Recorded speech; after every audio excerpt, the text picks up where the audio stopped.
Shalom sahabat Kalimatullah dimanapun berada. Apa kabar sahabat Kalimatullah semua?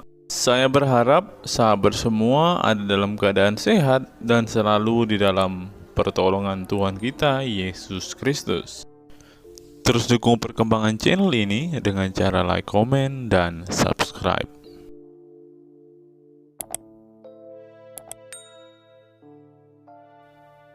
Selamat malam Kang Edis. Selamat malam, Kang. Muslim ya? Tadi saya nyimak ayat mana yang pada nyimak saya? Surat Muhammad ayat yang ke-17. Oh iya. Ayat yang ke-19. Di situ jelas sekali dikatakan bahwa wahai Nabi, ya, ketahuilah bahwa tidak ada Tuhan selain Allah.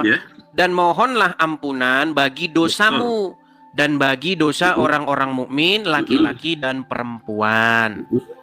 Berarti berdasarkan ayat ini, Muhammad disuruh memohon ampun atas dosanya, betul? Betul. Nah, kalau dia disuruh mohon ampun atas dosanya, maka dia adalah seorang yang berdosa, betul? Belum tentu. No, gimana? Kita dia kalau kita. Belum tentu. Nah, begini, Kang Asep, tenang. Begini. Kalau orang tidak punya hutang, mungkinkah dia disuruh meminta supaya hutangnya dihapuskan? Kan ini ayat Quran ini kan untuk semua umat manusia sejaman mana aja gitu ya. Gitu Nabi Muhammad itu suruh meminta ampun di atas dosa-dosanya. Yang namanya juga manusia yang mesti berdosa. Nabi Muhammad. Muhammad berdosa berarti? Ya. Muhammad berdosa? Berdosa namanya juga dia manusia. Oke, ayo. Aku bersaksi. Ayo aku bersaksi dulu. Sebentar, aku bersaksi dulu. Bukan dosa besar. Ya, masalah itu gampang.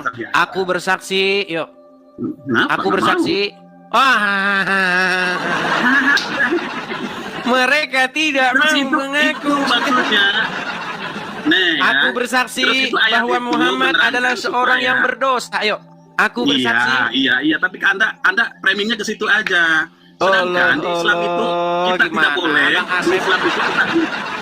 Di Islam itu kita tidak boleh Kita ini begini Kang, goalnya Kang Asep, goalnya adalah mengakui Muhammad seorang berdosa, betul? Itu kan perintah dari Allah. Bukan, kita nggak ngomongin perintah dulu, jangan ngomong perintah dulu, nanti kemana-mana bahasan kita. Bahasan kita adalah supaya umat Muslim sadar bahwa Muhammad itu adalah seorang berdosa, betul? Ya, semua manusia itu pasti berdosa. Sudah sekarang, karena banyak umat Muslim menganggap Muhammad itu adalah orang yang tanpa dosa. Makanya ini mau saya luruskan supaya umat Muslim sadar, kaum muslimin wal muslimat, Muhammad itu seorang yang berdosa. Ayo silakan. Dengerin orang lain juga tuh. Oh ya sudah, silakan. Yang ontakmu aja yang harus ngomong. Silakan. Iya kan? Nabi Muhammad itu kan manusia. Mesti berdosa, ya berdosanya tuh tergantung itu kan dari dosa apa gitu. Dan mintalah ampun kepada Allah, ya kan? Dan mintakanlah ampun kepada umat muslim, yaitu umat-umat dia, supaya dia diampuni dosa-dosa umatnya oleh Allah Subhanahu wa taala. Makanya itulah yang disebut ajaran kasih. Nabi Muhammad itu selalu memikirkan umatnya, bahwa dia umatnya yang berdosa itu dia minta diampuni. Dosa-dosanya, semua dosa-dosanya, begitu Bang. Bukan masalah Nabi Muhammad pendosa, ya manusia itu pendosa, ya kan? Berarti Muhammad berdosa ya? Bisa aja berdosa, bisa salah, Muhammad berdosa? Bisa salah, tapi tidak. Tapi kalau seandainya masalah urusan dosa Nabi Muhammad, kan Nabi Muhammad sudah dijamin masuk surga. Berarti Muhammad berdosa? Iya, tidak dipungkiri. Oke, dia berdosa. Oke, ayo bersaksi yuk. Ayo bersaksi yuk. Ayo, Allah. Setelah panjang lebar penjelasan yang berbelit-belit, kenapa kita tidak menyimpulkan satu kesimpulan ya? Aku bersaksi. Nggak bisa begitu. Justru Nabi Muhammad itu diperintahkan oleh Allah Subhanahu wa taala dia itu supaya minta ampun. Jangan sampai ini dengan penafsirannya ya. Jangan sampai Nabi Muhammad itu melakukan dosa. Nah, jangan sampai kata Muhammad boleh berbuat dosa. Kok jangan sampai berbuat dosa? Justru kalau tidak berdosa. Karena seandainya kalau manusia itu udah minta ampun dan minta ampun, beristighfar terhadap Allah, maka dia diampuni segala dosanya. Oke, baiklah. Oke, itu bukan poin kita. Begini Kang Asep. Sebagai Rasul, sebagai kepala kami, dulu, Kang. ya kan? Dengar. sebagai panutan kami, dia itu memintakan kepada umatnya yaitu muslimin wal muslimat supaya diampuni segala dosa-dosanya. Kapan? Gimana coba? Sama kalau kamu apa coba? Katanya Yesus disalib untuk menebus dosa-dosanya orang manusia, dosanya Adam, dosa waris. Apa tuh? Ayo, kalau saya mau belum, ngomong, nah, sudah belum? Terus belum. Ngomongnya sudah atau belum? Atau masih lanjut lagi? Jadu, kalau mau lanjut lagi tuh, oke siap. Oke, itu Kang. seperti itu. Kamu jangan menyesatkan orang-orang yang cerai-cerai gitu mah ya memang kamu bisa. Sih gimana sih? Pakai itu kamu bisa sama kamu. Kalau orang cerai-cerai yang nggak tahu masalah Islam yang sesungguhnya, hah? Bisa, emang betul. Kita dengarkan dulu dia curhat ya, kalau nggak apa-apa. Santai aja. Sering saya itu dengerin kamu, kalau orang yang masuk ke komal kamu bisa bolak-balik atau ditendang-tendang sama kamu, dihina-hina sama kamu, itu bisa. Tapi saya nggak bisa. Kenapa? Nabi Muhammad itu suruh meminta ampun kepada Allah dan meminta ampunkan umat-umatnya. Berarti apa? Kasih sayang Nabi Muhammad itu terhadap umatnya itu lebih besar daripada dirinya. Dia pun juga meminta ampun. Makanya manusia Islam kalau melakukan kesalahan diampuni oleh Allah dengan dipintanya lah pada Nabi Muhammad yaitu supaya semua dosa-dosa umat Islam mukminin laki-laki dan perempuan itu diampuni dosa-dosanya. Sudah. Begitu, tidak harus menyalin diri, tidak harus mengorbankan diri, tidak harus. Tinggal berdoa ya Allah, kan tinggal ayo gimana? Sudah belum ngomongnya? Aduh, bangga saing.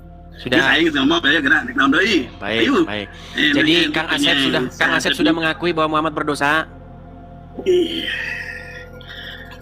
Udah jangan ke situ aja. Orang kan juga kalau ke situ aja. Kamu berat mengakui fakta dan kenyataan. Kalau ingin otak dirimu sendiri, pemahaman dirimu sendiri yang jadi Kang Asep mengakui Muhammad berdosa. Kang Asep sudah mengakui Muhammad berdosa. Kalau dia manusia bisa saja dia berdosa. Kok bisa saja? Baiklah, karena Kang Asep malu-malu mengakui Muhammad berdosa, jadi saya undang Muslim yang masih yang berani mengakui Muhammad berdosa ya. Makanya saya tanya Kang Asep, nggak jelas. Coba saya tanya lagi Kang Asep, apakah Kang Asep mengakui? Kang Asep dengar ngomong terus nih Kang Asep, ketakutan dia aja, Coba lihat. Dengar Kang Asep, apakah Muhammad adalah seorang berdosa? Apakah Muhammad adalah berdosa? Satu pun juga tidak ada gereja di saya di Banten nggak ada. Apa lo? Tidak boleh Kang Asep menutup-nutupi diri bahwa Muhammad seorang berdosa. Menutupi diri gimana? Nabi Muhammad itu tanya apakah Muhammad berdosa? Kang Asep nggak jawab-jawab. Dengan ayat itu aja. Ya saya mau pertanyaan saya gampang saja Kang. Apakah Muhammad berdosa? Walaisa kalbasar tuh. Muhammad itu basarun, Muhammad itu manusia. Ya, apakah dia berdosa? Apakah dia berdosa? Ya, atau pernah melakukan berdosa? Pernah. Oke, ada sekarang bersaksi yo. Aku bersaksi. Aku bersaksi bahwa Nabi Muhammad itu utusan Allah. Aku bersaksi bahwa Muhammad adalah seorang berdosa, yo. Aku bersaksi. Nggak mau begitu. Allah, dia tidak mau. Ya sudah, Kang Asep di bawah saja dulu. Ayo, coba saya Selamat malam, Kang Asep. Allah, dia ketakutan mengakui Muhammad berdosa. Karena memang faktanya, fakta yang terjadi di lapangan, umat Islam itu mengkultuskan, mendewa-dewakan, dan menganggap Muhammad itu adalah tanpa dosa. Makanya banyak orang Muslim ketakutan, bibirnya tertutup untuk mengatakan Muhammad seorang berdosa. Karena apa? Karena kalau ada seorang Muslim yang mengatakan Muhammad berdosa, maka dia akan dihujat oleh sesama Muslim lainnya. Karena sudah terbentuk sebuah dogma, sudah terbentuk sebuah doktrin bahwasanya Muhammad itu suci, suri tauladan yang baik, tanpa dosa, maksum. Inilah kebohongan-kebohongan yang dipercaya oleh umat. Kalau Anda mengatakan bahwa saya memfitnah, ayo silahkan naik, bantah argumen-argumen saya. Wahai para penyembah Muhammad. Ya, silakan. Ini kemudian bantah. Berikan saya argumen-argumen bahwa Muhammad bukan orang berdosa. Kita kasih naik ada Heru Putra Sulung.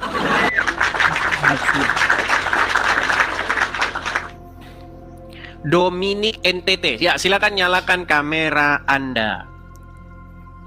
Dominic. Jangan gelap-gelapan, Bang. Nanti jadi nabi. Coba pindah ke tempat yang terang supaya kami bisa melihat, Bang. Ke tempat terang. Terang. Philips terang terus terang terus. Gelap, Bang, tidak kelihatan. Nanti Anda jadi nabi loh. Kalau Anda jadi nabi, pasti nanti Anda minta perempuan. Ayo, silakan. Aduh, tidak terdengar ya. Baik, kita turunkan ya. Teman-teman, pastikan teman-teman kalau mau nanya, teman-teman itu berada di tempat yang ada pencahayaan yang cukup. Kemudian teman-teman itu sudah persiapkan argumen-argumen apa yang harus Anda bantahkan nanti, begitu. Supaya apa? Supaya Islam tidak terkesan makin babak belur. Ya, ayo silakan, silakan. Wahai pengikut manusia yang berdosa, ya. Kita kasih naik ada sebentar. Kita kasih naik ada. Sabar ya teman-teman ya. Saya pilihkan dulu akun yang jelas ya, akun yang asli. Coba kita kasih naik ada. Sebentar.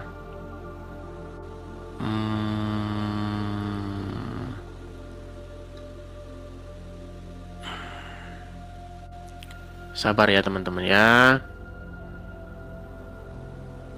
Saya belum melihat di sini ada satu akun ustadz ataupun seorang Islam yang berkompeten ya. Saya mengundang ya supaya, Bang, temanya jangan itu, Bang. Itu kan udah jelas-jelas Muhammad berdosa, mana berani mereka bahas. Gak apa-apa gini. Kita bahas yang ringan-ringan saja. Saya ingin menyadarkan kaum muslimin wal muslimat supaya besok-besok kalian jangan mengatakan lagi Muhammad itu orang yang suci, maksum, ya, terpelihara, tidak melakukan dosa. Itu semua klaim-klaim yang salah.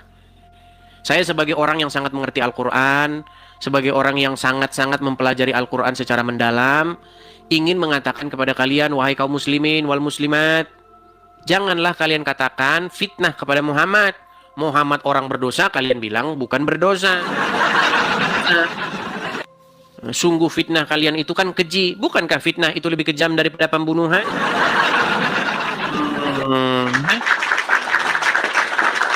Oke, kita kasih naik ada Bang Agan. Bang Agan. Selamat malam Bang Agan. Halo Bang Edis. Ya, Islam atau Kristen Bang? Mantan Islam Bang. Mantan Islam. Suara apa yang berisik-berisik Bang? Hujan Bang Edis. Oh hujan Bang. Ya, salam kenal Bang Edis dari Bandung. Oh dari Bandung juga. Sekarang jadi penuh gereja. Saya ini. Ya. Bang Agan, di sini kita tidak boleh asal mengaku. Ya. Nah, kalau Anda benar-benar mantan Muslim, coba waktu Anda Muslim gimana? Coba bacaan sholat atau bunyi ya, apa? Boleh nggak kalau baca niat sholat? Silakan. Tapi kamera jangan separuh-separuh Bang, jangan separuh-separuh. Nah, silakan. Ya silakan. Usolli fardu sufi, waktu ini mutakila kiblat adalah ta'ala. Al-Fatihah. Coba bacakan. Coba bacakan satu surat coba. Apa? Bacakan satu surat dalam Al-Quran. Alam taro kaifa qaratuka bi asabil fil alam yas'al qaidu fi tatril wa arsalat babil. Oke, ya sah ini Muslim. Oke, jadi Anda sudah meninggalkan agama Islam itu Bang. Kapan ini tepatnya Anda meninggalkan agama Islam? Sudah mau 3 tahun Bang Edis, dan sekarang kebetulan sudah jadi pendoa gereja. Sudah 3 tahun, puji Tuhan. Ya. Bagaimana pesan-pesan Anda kepada orang-orang yang masih mengikuti orang berdosa Muhammad? Silakan. Pokoknya jangan ragu mengikut Tuhan Yesus karena udah jelas itu ada jalan kebenaran dan hidup. Kalian bakal mendapatkan hidup yang kekal yang abadi karena bagi aku sekarang hidup dalam Kristus dan mati dalam keuntungan. Mantap. Oke lah ya Bang ya. Ini sehubungan karena suaranya mendengung, tidak jelas. Oke, mantap. Oke, kita undang yang muslim yang lain. Oke, Bang. Oke, terima kasih Bang Agan. Oke, kita turunkan. Suaranya agak sedikit berisik dan kita ini ya. Teman-teman ya, kalau mau naik usahakan tuh pakai headset. Headset ya, perangkat Anda dipersiapkan supaya tidak masuk suara-suara. Ayo, mari ya. Kaum-kaum yang masih mengikuti orang berdosa, silakan kalian naik kemari. Mari kita berdiskusi. Oke, kita kasih naik ada I love you. I love you. Oke. Iya, selamat malam. I love you. Apakah Anda Muslim atau Kristen? Muslim atau Kristen, Bang? Oke, ini sinyalnya tidak nyambung, jadi kita turunkan. Kita kasih naik ada Dedi. Coba Dedi. Oke. Selamat malam saudara Dedi.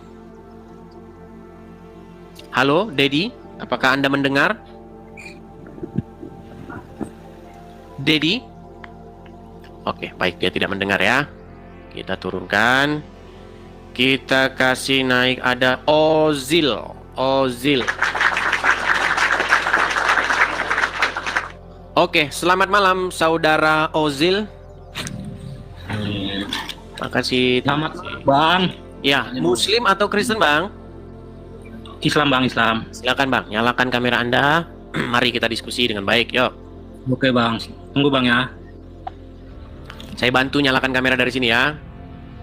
Oh, coba sekali lagi coba. Nyalakan lagi. Oke, Ozil. Oke Bang. Oke, sekali lagi nih saya konfirmasi. Islam atau Kristen? Islam Bang, Islam. Islam. Ya Bang. Gimana baik Bang? Sehat, Kabar Bang? baik. Gimana kabar di sana? Oh, baik Bang. Baik. Oke. Jadi kita saya ini ingin menyadarkan umat Islam bahwa Muhammad itu adalah seorang yang berdosa, yang tidak pantas untuk diikuti. Kok gitu Bang? Dari Nah, mana itu Bang? kalau orang berdosa masa mau diikuti gimana? Pak, tapi Anda akui nggak bahwa Muhammad itu adalah seorang yang berdosa? Oh, enggak Bang. Nah, tidak mengakui. Tidak mengakui. Oke. Ya Bang. Oke, apakah di situ ada Al-Qur'an? Quran ada Bang? Ada. Bisa dibukakan Quran surat Muhammad ayat yang ke-19? Abang aja Bang yang bukain Bang. Baik, saya bukakan ya. Quran surat Muhammad ayat yang ke-19. Dikatakan di sini, maka ketahuilah wahai Nabi bahwa sesungguhnya tidak ada Tuhan selain Allah, dan mohonlah ampunan atas dosamu dan dosa orang-orang mukmin laki-laki dan perempuan. Menurut ayat ini, Muhammad disuruh memohonkan ampun atas dosanya, betul? Ya Bang. Berarti dia berdosa atau tidak? Ya, kalau manusia berdosa Bang. Muhammad manusia atau tidak? Manusia Bang. Berarti dia berdosa atau tidak? Ya, adalah. Adalah. Tadi katanya tidak berdosa, sekarang setelah ditunjukkan ayat Quran dia berdosa. Udah dimaafin Bang. Allah Bang. Intinya Muhammad menurut ayat ini adalah seorang yang berdosa, betul? Nggak tahu juga Bang. Oh, nggak tahu juga. Jadi begini ya, Ozil. Kalau kita membaca Al-Quran, sosok di dalam Al-Quran yang suci itu adalah Ibnu Maryam, Isa putra Maryam. Ya Bang. Nah, manakah yang lebih pantas diikuti, yang berdosa atau yang suci? Yang tak berdosa lah Bang. Iya, yang suci. Makanya umat muslim, kalian itu harus bertobat dan datang kepada Tuhan Yesus. Karena hanya Yesuslah yang suci, yang tidak berdosa. Dikatakan di dalam Injil apa? Tipu tidak ada di dalam mulutnya. Dia adalah seorang yang tidak bercacat celah. Makanya kita harus mengikuti, menjadikan Yesus sebagai suri tauladan kita, sebagai pemimpin, sebagai junjungan kita. Bukan malah menjadikan Muhammad sebagai pimpinan junjungan kita. Karena dia adalah seorang yang berdosa. Bang, Yesus itu Isa bukan bang? Isa itu adalah sosok Yesus yang ingin dipalsukan oleh Muhammad. Makanya difitnah bahwa Isa menyembah Allah, Isa lari dari penyaliban, malah digantikan nama orang lain. Makanya mari mencari sosok Isa yang sejati, Isa yang benar, yaitu yang ada di dalam Injil, yaitu Yesus. Begitu. Jadi Bang Ozil, bagaimana? Apakah di hatimu atau apakah hatimu terbuka ingin mengikuti sosok yang tidak berdosa? Maksudnya gimana bang? Mengikuti doang bang? Mengikuti itu maksudnya meneladani, menjadikannya sebagai suri tauladan, ajarannya Anda ikuti. Jangan malah ngikutin ajaran seorang berdosa seperti Muhammad. Akhirnya apa? Kalian minum kencing onta, kalian cium-cium batu di Arab. Itu akibat. Kalau kencing onta itu kan diminum sunnah bang? Enggak, jangan bahas kencing onta dulu. Gini, tadi Anda sudah mengaku loh bahwa lebih baik kita mengikuti orang yang suci ketimbang mengikuti orang yang berdosa. Betul? Betul? Betul bang. Oke, sekarang gimana? Maukah membuka hatimu untuk menerima orang yang suci yaitu Yesus dan meninggalkan orang yang berdosa yaitu Muhammad? Oh, enggak lah bang. Berarti kamu masih senang ngikutin orang berdosa. Kenapa Anda nekat? Kenapa Anda nekat ngikutin orang berdosa? Karena roh Muhammad atau spirit Islam masih ada di dalam dirimu. Karena kalian senang ngikutin yang dosa-dosa. Gimana? Pernah nikah belum sih bang? Nggak dengar, coba ulangin. Yesus itu udah pernah nikah belum bang? Tidak ada di dalam Injil mengatakan bahwa Yesus menikah. Tidak ada. Mau tanya bang, surga Islam sama Kristen apa aja bang? Kalau surga di dalam Kristen itu adalah keadaan di mana manusia kembali kepada fitrahnya, hidup bersama dengan Sang Pencipta sampai selama-lamanya. Bagaimana keadaan persisnya? Kita tidak pernah tahu. Yang jelas dikatakan di situ bahwa Tuhan akan menghapus segala air mata dan dari mata mereka, sehingga kematian tidak akan ada lagi. Mereka hidup sampai selama-lamanya menyembah kepada Dia yang telah menjadikan mereka. Itu ayat di dalam Bible. Keadaannya kurang lebih saya ringkas seperti itu. Saudara bang, kalau di surga Kristen itu ketemu nggak sanak saudara, istri, anak? Ya begini, kita sebenarnya ya gambaran persisnya itu kita tidak pernah tahu karena saya tidak pernah ke sana. Yang jelas yang digambarkan di dalam Injil, mereka akan dikumpulkan. Mereka akan dikumpulkan bersama orang-orang yang percaya. Tergantung saudara kita apakah mereka termasuk dalam hitungan orang-orang yang percaya atau tidak. Kalau mereka masuk dalam golongan orang-orang percaya berarti tentu akan bertemu. Nah, tetapi intinya keadaannya di sana adalah bagaimana mereka akan menyembah kepada Dia sampai selama-lamanya. Itu berbeda dengan surga di dalam Islam. Kalau surga di dalam Islam, mereka akan kawin sampai 70 tahun. Ini bang, surganya Islam bang. Iya, surganya Islam itu adalah di situ pria-pria melakukan hubungan badan tak putus-putus sampai 70 tahun. Wah, itu surga Islam. Ya karena apa? Karena ya isi kepalanya Muhammad, maksudnya buah pikir Muhammad lah yang menjadi ayat Al-Qur'an. Karena Al-Quran tiada lain, tiada bukan, isinya sebagian adalah ide-ide atau pikiran-pikirannya Muhammad. Begitu. Gitu bang ya. Iya, Al-Quran sendiri mengatakan sesungguhnya Al-Quran itu tiada lain adalah perkataannya Muhammad. Tapi abang meyakini surga itu bang, ada bang?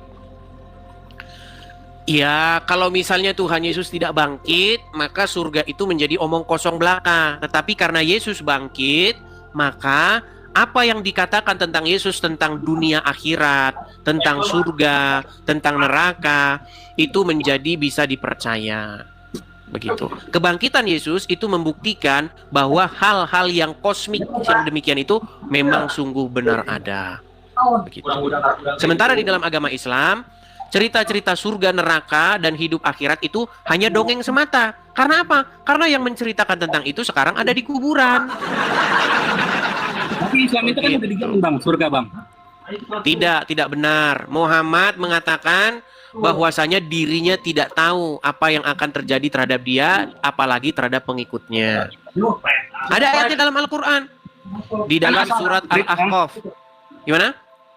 Asal jangan nggak musyrik bisa masuk surga ya kan? Kata abang kan? Menurut Muhammad, asal tidak menyekutukan Allah, masuk surga dia, walaupun berzina, walaupun mencuri.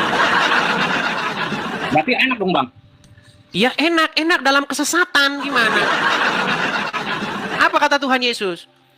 Tuhan Yesus berkata, sesungguhnya sungguh luaslah dan lebarlah jalan yang menuju kepada kebinasaan dan banyak orang melaluinya, masuk melaluinya. Tetapi sungguh sempitlah pintu yang menuju kepada hidup dan sedikit orang yang masuk ke dalamnya. Artinya apa? Pintu kepada kebinasaan itu memang luas. Makanya enak. Karena apa? Bikin dosa tiap hari tidak masalah. Yang penting tidak menyekutukan Allah. Makanya saya bilang inilah ajaran sesat. Tapi itu kan manusia itu pasti berdosa bang. Makanya manusia begini. Karena kita itu adalah manusia yang berdosa, maka jangan contoh manusia berdosa lainnya. Harus contoh manusia yang sejati. Manusia yang sejati-sejatinya itu adalah gambar daripada dia. Makanya di dalam Bible dikatakan apa? Maka Tuhan menciptakan manusia itu menurut gambar dan rupanya. Jadi sejatinya manusia itu adalah pengejawantahan daripada dia, citra daripada sang pencipta. Jadi kita ini sebenarnya citra bang, citra daripada sang pencipta. Tetapi gambar atau citra kita ini sudah rusak. Karena apa? Karena kita jatuh ke dalam dosa. Nah makanya untuk memulihkan kembali keadaan manusia seperti semula, maka kita harus menjadi seperti Yesus. Hidup di dalam ketaatan dan kesolehan, hidup sampai setia sampai mati untuk tidak berbuat dosa. Makanya kita harus datang kepada Yesus, mengikut apa yang Yesus ajarkan. Jangan malah ngikutin Muhammad. Kalau kita ngikutin Muhammad ya seperti itu. Yesus, bang. Yang penting tidak musyrik. Nah. Ajaran Yesus yang nggak makan babi, tapi dimakan sama orang Kristen bang. Gimana itu bang? Baik, saya jawab ya. Saya jawab. Gini bang. Begini. Kalau Anda baca Bible, itu jelas sekali di dalam Bible itu memang ada hukum kesehatan. Hukum kesehatan itu adalah hukum bagaimana apa-apa saja yang bisa dimakan, yang tidak bisa dimakan. Babi itu termasuk, Bang. Tapi bukan hanya babi saja. Termasuk juga di situ kuda. Ya. Kuda juga tidak bisa dimakan. Nah, saya menjadi heran dengan umat muslim. Kalian berbangga-bangga tidak makan babi, tapi kalian makan kuda, makan onta. Sama saja, Bang. Tapi itu hukum kesehatan. Supaya apa? Supaya kita hidup bersih. Tidak sama seperti bangsa-bangsa lain. Seperti itu. Tapi Bang, kalau Anda katakan Islam itu dilarang makan babi, tidak. Islam boleh makan babi. Bahkan iya, berarti boleh. Gimana? Dan sekarang Bang, mana ada kepepet Bang? Udah ada. Intinya orang Islam boleh makan babi, betul? Iya. Iya, boleh makan babi. Tapi intinya jangan melebar kemana-mana lah Bang gini. Anda tidak makan babi, itu baik. Ya. Ya kan? Sekarang begini, yang saya tanyakan kepada Anda, apakah Anda masih mau terus-menerus hidup mengikuti orang berdosa, yaitu Muhammad? Berdosanya di mana sih Bang, Muhammad itu Bang? Nggak ngerti Bang. Ya banyak dosanya, gimana? Dosa-dosa Muhammad itu sangat banyak. Bahkan dia, saya kasih contoh. Ya. Muhammad itu digambarkan di dalam Al-Quran sebagai orang yang mencueki orang-orang yang miskin, buta. Bahkan Muhammad itu mukanya itu kalau lihat orang buta, orang miskin, sepet mukanya. Muram dia mukanya. Karena apa?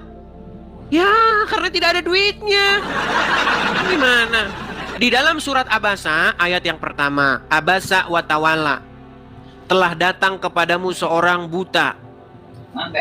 Pernah dengar ayat itu? Pernah. Nah, lalu Muhammad berwajah masam karena seorang buta datang kepadanya. Tetapi Jikalau pembesar-pembesar Quraisy, orang-orang kaya datang kepada Muhammad, maka Muhammad segera melayani mereka. Itu dalam hadis, Bang. Bagaimana? Itu di dalam hadis. Bukan Ceritanya. hadis, di dalam Al-Quran. Surat Jadi apa, Bang? intinya begini, ya, begini, Kang Osil, ya, Osil. Intinya, kalau Anda membuka hati dan pikiran Anda, maka Anda akan meninggalkan Muhammad. Dan kemudian Anda akan datang kepada Kristus Yesus yang hidup. Supaya apa? Supaya dia memberikan pencerahan kepadamu. Apa kata Tuhan Yesus? Akulah jalan dan kebenaran dan hidup. Tapi di tempat aku, Bang, mayoritas Islam semua, Bang. Anda mayoritas Islam, ya nggak usah ikutin mereka, gimana? Bang, nggak ada bahas Kristen, Bang. Di depan juga ada. Sebentar, Anda benar-benar Islam kan? Islam, Bang. Coba Anda bacakan dulu surat dalam Al-Quran, coba. Surat apa, Bang? Ya, surat apa saja yang Anda hafal? A'udzubillahi minasyaitonirrajim. Bismillahirrahmanirrahim. Alhamdulillahirabbil alamin arrahmanirrahim. Maliki yaumiddin. Iyyaka na'budu wa iyyaka nasta'in. Ihdinas siratal mustaqim. Siratal ladzina. Oke, sudah ya. Jadi begini. Kenapa Anda harus ikut-ikut orang? Kan sudah dikatakan oleh Tuhan Yesus, begitu lebar dan luas pintu untuk menuju kebinasaan, dan orang-orang berbondong-bondong masuk ke dalamnya. Tetapi sempit dan kecillah pintu yang menuju kepada kehidupan, dan sedikit orang yang masuk ke dalamnya. Mengapa Anda nekat mengikuti orang banyak? Bukan, Bang. Kita kan dari lahir, Bang. Udah tertanam keislaman kita, Iya, Bang. justru itulah yang harus Anda rubah. Walaupun itu sudah ditanamkan dari kecil, bukan berarti itu yang benar. Tapi sisi baiknya Kristen saya belum pernah lihat, Bang. Ya, Anda bagaimana mau lihat sisi kebaikan dalam Kristen? Orang spirit Muhammad saja masih ada di diri Anda. Kan sudah saya bilang, tinggalin Muhammad dulu. Gini loh, kalau Anda mau lihat, kalau pakai kacamata ketutup, itu Anda tidak akan bisa melihat. Anda tidak akan bisa melihat cahaya dan kebenaran pada Yesus selama Anda mengikuti Muhammad. Makanya Muhammadnya ditinggalin dulu, baru Anda melihat kepada kebenaran. Begitu. Ya? Oke? Bang. Abang di mana, Bang? Di Amerika, Bang, ya? Ini Anda lari kemana-mana, lompat ke sana ke sini. Tinggal di Amerika, Bang. Saya di Amerika, betul. Kenapa nggak ke Indonesia aja, Bang? Saya bolak-balik. Kenapa nggak? Saya bolak-balik. Saya bolak-balik dari Jakarta, dari sini ke Jakarta, dari Jakarta ke sini.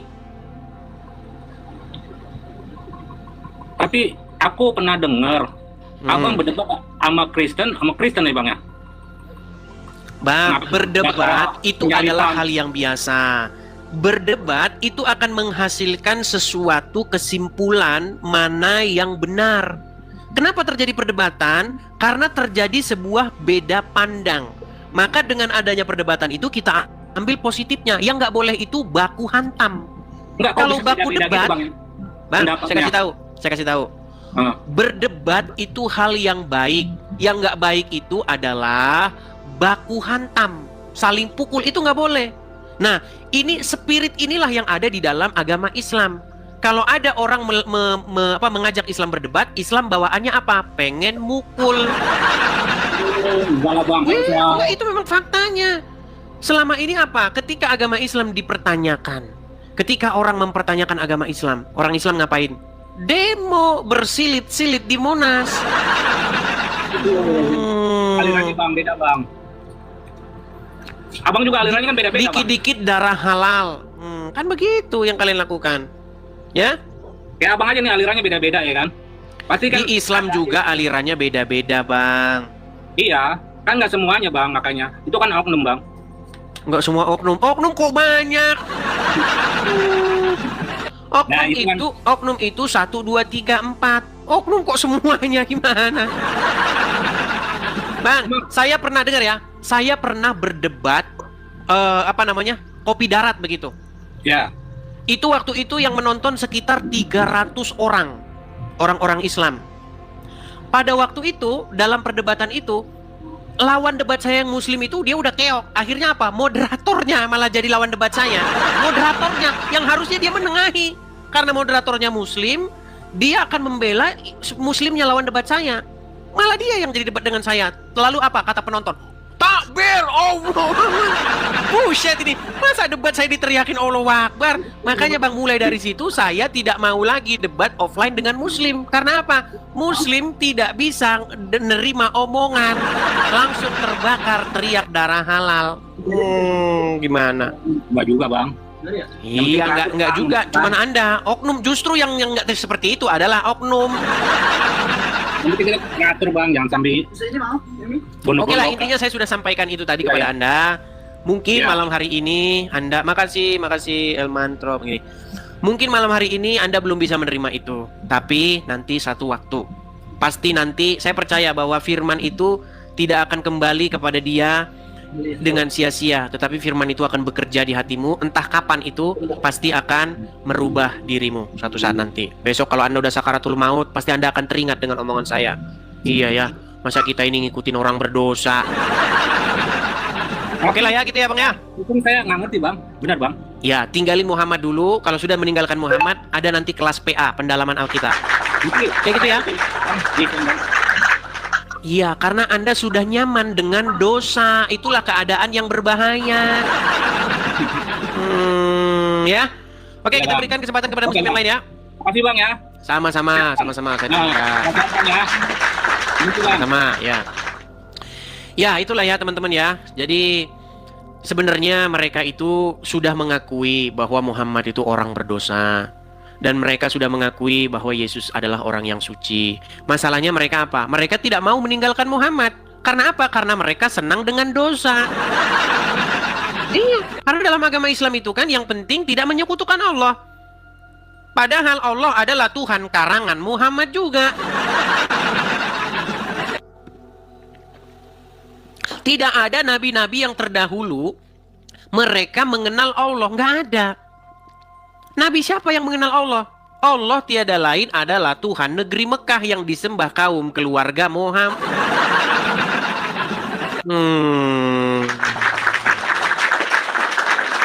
Oke, kita kasih naik ada Ahmad Karim. Selamat malam Ahmad Karim. Ya, selamat Ya, malam. silakan Bang. Nyalakan kamera Anda.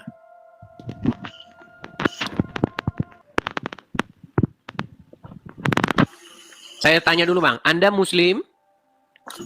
Alhamdulillah saya Muslim. Sudah menyimak dari tadi Bang? Baru. Oh baru datang. Baik.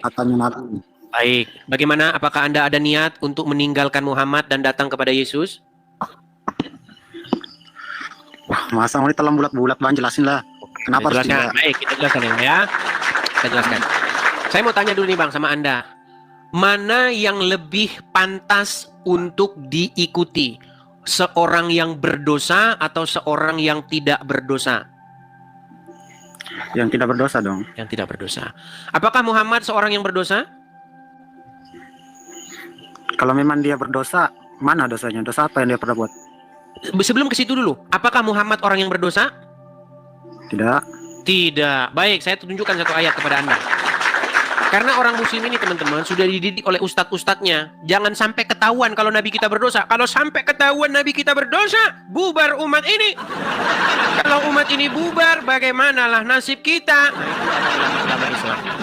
Nih ya, saya balikin kamera saya. Kita sadarkan saudara-saudara kita ini dari mengikuti orang berdosa. Lihat Bang ya, ini ada di dalam Quran surat Muhammad ayat yang ke-19. Apa dikatakan di sini? Maka ketahuilah bahwa sesungguhnya tidak ada ilah selain Allah, dan mohonlah ampun bagi dosamu dan bagi dosa orang-orang mukmin, laki-laki dan perempuan. Dan Allah mengetahui tempat kamu berusaha dan tempat kamu tinggal. Walaupun penutupnya nggak nyambung sama ayat ininya. Jadi premis pertama, premis kedua, premis ketiga itu sering nggak nyambung. Ya, memang Al-Quran sering begini. Tapi kita fokus ke situ. Yang kita tanyakan di sini adalah, di sini jelaskan Muhammad disuruh memohon ampunan atas dosanya, betul? Betul. Nah, berarti menurut ayat ini Muhammad berdosa tidak? Tidak. Kalau ada dosanya, tunjukkan mana dosanya yang pernah dilakuin. Oke, coba kita lihat tafsirnya ya. Lihat tafsirnya nih. Di dalam tafsir Al-Muyassar, Kementerian Agama Saudi Arabia. Ketahuilah wahai Nabi bahwa tidak ada Tuhan sesembahan yang hak kecuali Allah. Maka mohonlah ampunan kepada Allah atas dosamu. Dan mohonkanlah ampunan kepada Allah atas dosa orang-orang mukmin laki-laki dan perempuan. Perhatikan. Mohonkanlah ampunan atas dosamu. Dosa siapa? Muhammad sallallahu. Berarti Muhammad ada dosa? Dosa apa dulu? Mana dosanya yang pernah? Berarti Muhammad ada dosa atau tidak, Bang Karim? Iya, dia itu dikatakan di situ dosamu. Apakah dia melakukan dosa? Ya belum tentu kan. Lah kalau tidak melakukan dosa ngapain disuruh mohon ampun atas dosamu? Ini bagaimana pola pikir orang Islam? Makanya kepala jangan dibentur-benturin ke ubin. Gimana sih? Ini loh, mohonlah ampunan kepada Allah atas dosamu. Berarti Muhammad ada dosa, betul? Mana dosanya kau ini? Bullshit ya. Baik. Mana dosanya Muhammad? Kita kasih lihat dosa Muhammad di dalam Al-Qur'an. Ini ada dosa. Aku sekarang ini ada dosa atau tidak atau tidak? Sebentar, sabar. Jangan lari ke dirimu. Kita mau bahas Muhammad, ya. Di dalam surat Abasa, ya. Nih, kita kasih tunjuk ya, dosa Muhammad di dalam Al-Qur'an. Perhatikan. Ini surat Abasa ayat yang pertama, Abasa wa tawalla, ya. Dia Muhammad bermuka masam dan berpaling karena telah datang seorang buta kepadanya. Tahukah kamu barangkali ia ingin membersihkan dirinya dari dosanya, atau dia ingin mendapatkan pengajaran lalu pengajaran itu memberi manfaat kepadanya? Adapun orang yang merasa dirinya serba cukup, siapa ini? Orang-orang kaya, pembesar-pembesar Quraisy. Ya? Siapa itu orang-orang yang merasa dirinya serba cukup? Adapun orang-orang yang merasa dirinya serba cukup itu adalah para pembesar-pembesar Quraisy, orang-orang berduit. Adapun orang-orang yang merasa dirinya serba cukup, maka kamu melayani. Nah, menurut ayat Al-Quran, salah satu dosa Muhammad adalah dia ini mata duitan. Iya, karena kalau ada orang buta, tidak punya duit, datang kepada Muhammad, muka Muhammad masam. Ini loh, dia masam mukanya, saudara-saudara, lihat nih. Nih, Muhammad dikatakan, dia Muhammad bermuka masam. Emang bermuka masam udah dosa? Duh. Baik, saya balikan dulu kamera saya. Saya balikan dulu kamera saya ya. Balik dulu kamera saya. Baik. Berut aja kok berdosa. Loh, gitu. Dengarkan. Ketika ada seorang ulama, lalu datanglah orang miskin kepadanya untuk mendapatkan pengajaran. Lalu wajah ulama itu muram, masam, sepet, dan dia membalingkan mukanya. Dia tidak memberikan pengajaran kepada orang miskin tersebut, orang buta tersebut. Tapi kalau ada pembesar-pembesar Quraisy sini, kamu jangan lihat di muka masamnya saja. Kalau kamu hanya melihat di muka masam saja, berarti pikiranmu sempit. Tahu nggak kamu di balik itu apa? Ada sifat-sifat rakus, ada sifat-sifat hamba uang di situ. Makanya kalau ada seorang ulama maupun seorang pendeta, kalau dia berwajah masam kepada jamaatnya yang miskin, jangan cuman muka masamnya itu. Ada sesuatu yang besar, yang lebih dahsyat, yang sangat-sangat di situ tidak baik. Apa? Berarti dia telah menjadi hamba uang. Berarti dia itu adalah pengikut iblis. Karena apa? Karena dia lebih mementingkan uang daripada keselamatan seseorang. Banyaknya asumsimu. Kok asumsi sih gimana? Tunjukkan di situ ada kata dosa di situ. Dosa. Nabi Gimana sih? Bukan masa dibilang berdosa. Mau saya tunjukkan dosa-dosa yang lain? Silahkan. Oke, baik. Nah. Anda tahu tidak bahwa pernah ada seorang, gini, saya tanya dulu, Anda punya istri? Belum, aku belum nikah. Belum nikah. Nih, saya kasih umpama saja. Kalau ada seorang suami, dia memiliki istri. Lalu di dalam rumah itu ada pria lain. Nah. Lalu laki-lakinya itu cemburu, suaminya perempuan itu cemburu. Cemburu dia. Menurut Muhammad, bagaimana cara supaya suami dari perempuan ini tidak cemburu? Supaya tidak cemburu, maka istrinya harus menyusui laki-laki lain tersebut.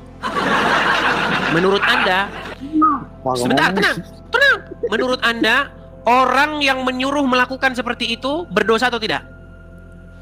Sekalian ayatnya aja lah. Mana? Kita tunjuk ayatnya ya. Baik, kita sadarkan saudara-saudara kita ini teman-teman dari mengikuti Muhammad ya. Semoga orang-orang yang berpikir akan merubah hatinya dan membuka hatinya kepada kebenaran ya. Saya akan tunjukkan kepada Anda ya. Nih hadis tentang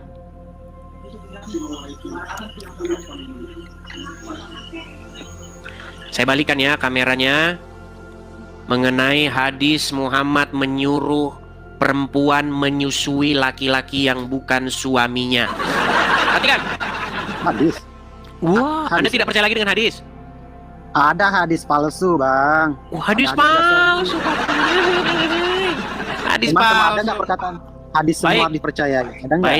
Baik ya. Hadis semua itu. Ini hadisnya ya. Hadisnya ada di dalam riwayat Muslim. Pertanyaan saya, apakah hadis riwayat Muslim itu hadis palsu?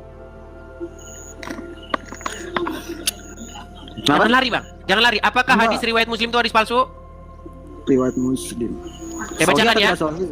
Nah, lanjut. Hadis riwayat Muslim kok tidak sahih? Gimana sih? Hadis riwayat Muslim kok tidak sahih? Bukan cuma satu, Udah, ada baca, banyak nih. baca. Saya bacakan. Perhatikan. Dari Ya, Aisyah. hadis. Dari Aisyah bahwasanya Salim bekas budaknya Abu Huzaifah ikut bersama Abu Huzaifah dan keluarganya di rumah mereka.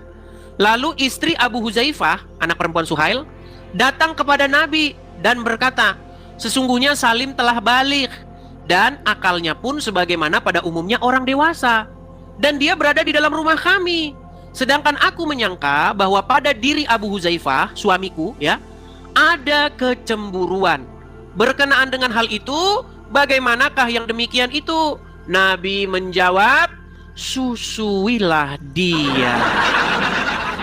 Disuruh menyusui, maka kamu menjadi haram kepadanya dan hilanglah sesuatu pada diri Abu Huzaifah suamimu. Lalu sahlah pulang. Kemudian dia berkata, sungguh aku telah menyusuinya, maka hilanglah sesuatu pada diri Abu Huzaifah suamiku. Ini ajaran menyusui pria lain. Masih kurang hadisnya, tambah lagi. Dari Zainab binti Ummu Salamah, ia berkata, Ummu Salamah berkata kepada Aisyah, sesungguhnya ada seorang yang sudah balik keluar masuk rumahmu, yang aku sendiri tidak menyukai ia masuk rumahku. Lalu Aisyah menjawab, tidakkah pada diri Rasulullah ada suri tauladan yang baik bagimu? Dan Aisyah berkata lagi, sesungguhnya istri Abu Huzaifah pernah berkata, ya Rasulullah, sesungguhnya Salim keluar masuk rumahku, sedang ia kini telah dewasa, sedangkan pada diri Abu Huzaifah ada sesuatu terhadapnya. Yang demikian itu bagaimana? Kemudian Rasulullah bersabda, susuilah dia sehingga ia boleh keluar masuk rumah. Itu apa ini? Perkataan siapa?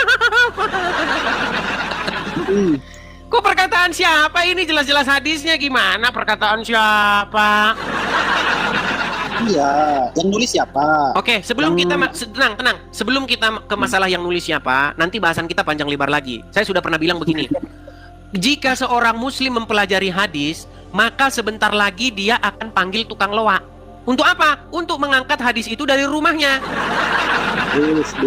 Hadis itu kan perkataan orang biasa. Orang biasa tidak luput dari kesalahan. Iya, makanya saya bilang hadis-hadis seperti itu sebentar lagi akan diangkut oleh tukang loak. Betul? Asumsi apa itu? Asumsi lagi sih. Berarti kamu memalsukan hadis-hadis itu, betul? Tidak. Nggak dimasukkan, tapi diterima. Gimana sih? Udah, intinya begini. Saya mau sampaikan kepada kamu begini. Saya tidak capek-capeknya nih memberitakan kebenaran kepada kalian. Intinya, Bang, kalau Anda membuka hati dan pikiranmu, seperti pertanyaan saya yang nomor 1, mana yang lebih pantas diikuti? Orang berdosa atau orang yang tidak berdosa? Anda sudah jawab orang yang tidak berdosa. Nah, sekarang Muhammad sudah jelas digambarkan sebagai orang yang berdosa. Apakah Anda masih mau mengikuti Muhammad?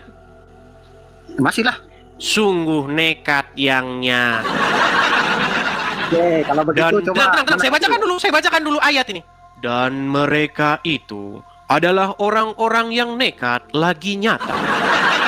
Yang sekalipun engkau memberitakan kebenaran kepadanya, mereka akan mengingkarinya. Dan tiadalah mereka itu, melainkan tempat mereka itu adalah neraka jahanam. Nah, gimana? Gereja pun nggak tahu apa kata-kata. Intinya begini ya, Ahmad Karim, Saya mau memberitahukan kepada kamu tentang kebenaran, yaitu Iya, Yesus. makanya ini. Saya mau tanya kebenaran Yesus.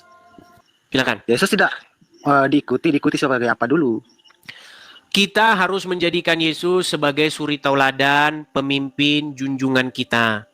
Supaya apa? Itu bisa. Supaya iya, kenapa Anda tidak mau?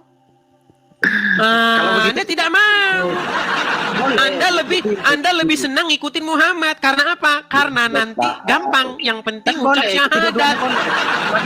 Dua-dua boleh toh? Gimana? Boleh kan? Diikuti dua-duanya boleh kan? Tidak mungkin mengikuti dua-duanya. Karena apa? Karena ajaran Tuhan Yesus dengan ajaran Muhammad itu bertolak belakang. Diikuti sebagai pemimpin, bukan sebagai Tuhan kan? Betul?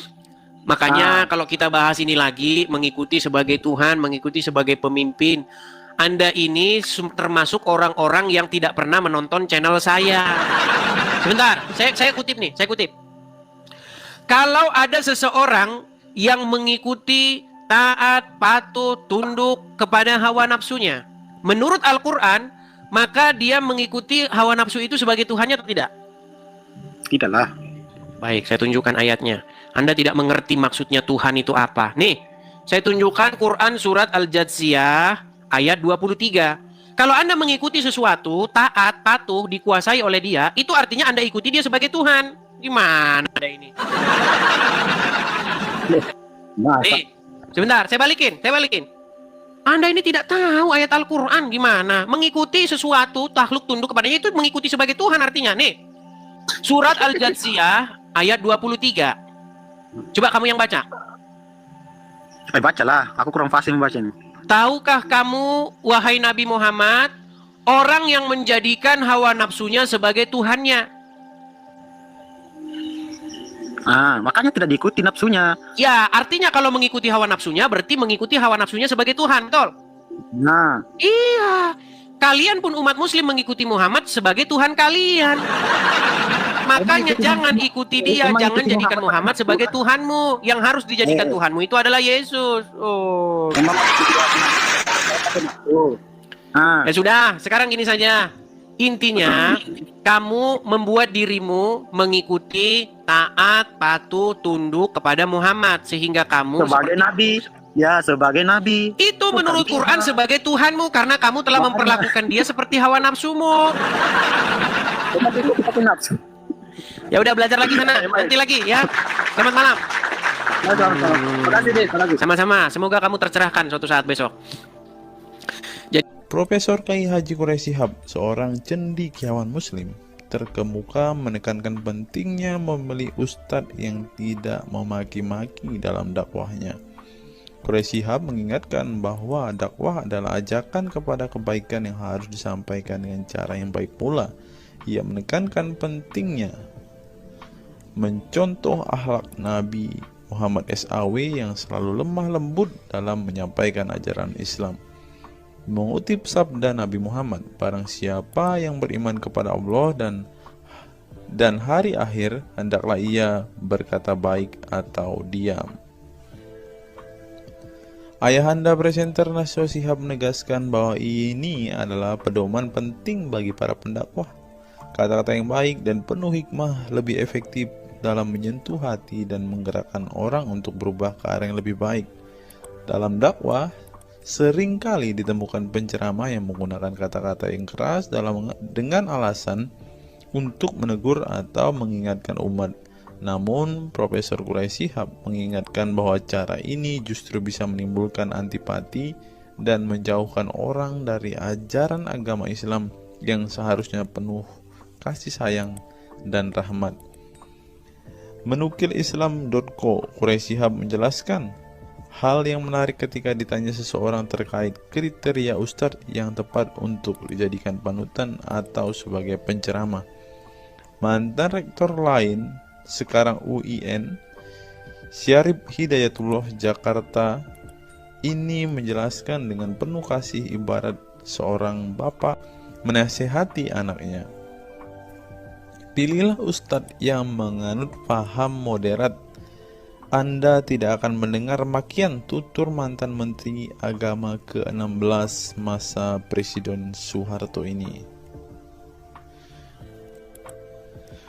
Quraisy menjelaskan bahwa ustadz yang wasatiyah akan terbuka untuk dikritik dan tidak fanatik dengan satu pandangan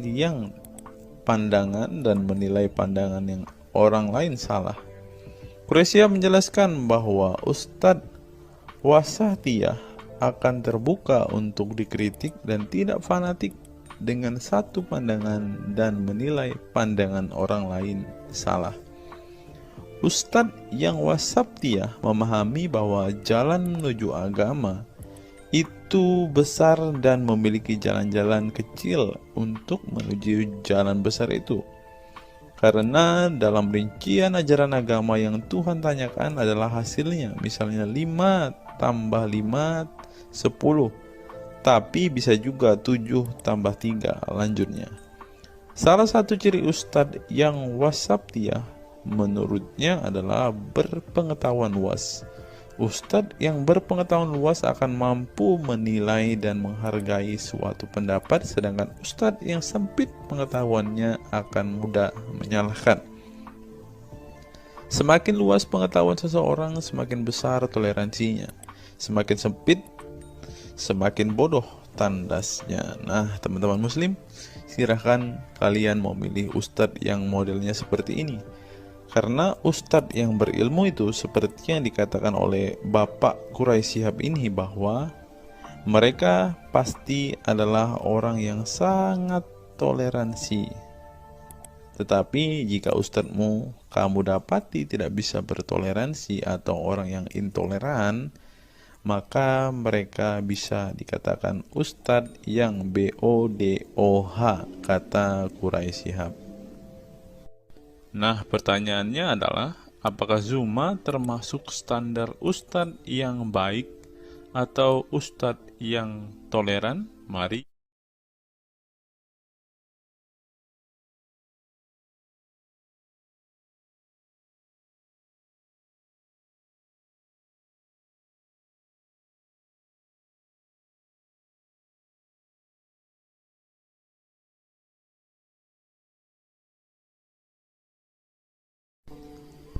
Google, mengapa Rasulullah disebut sebagai nabi penutup?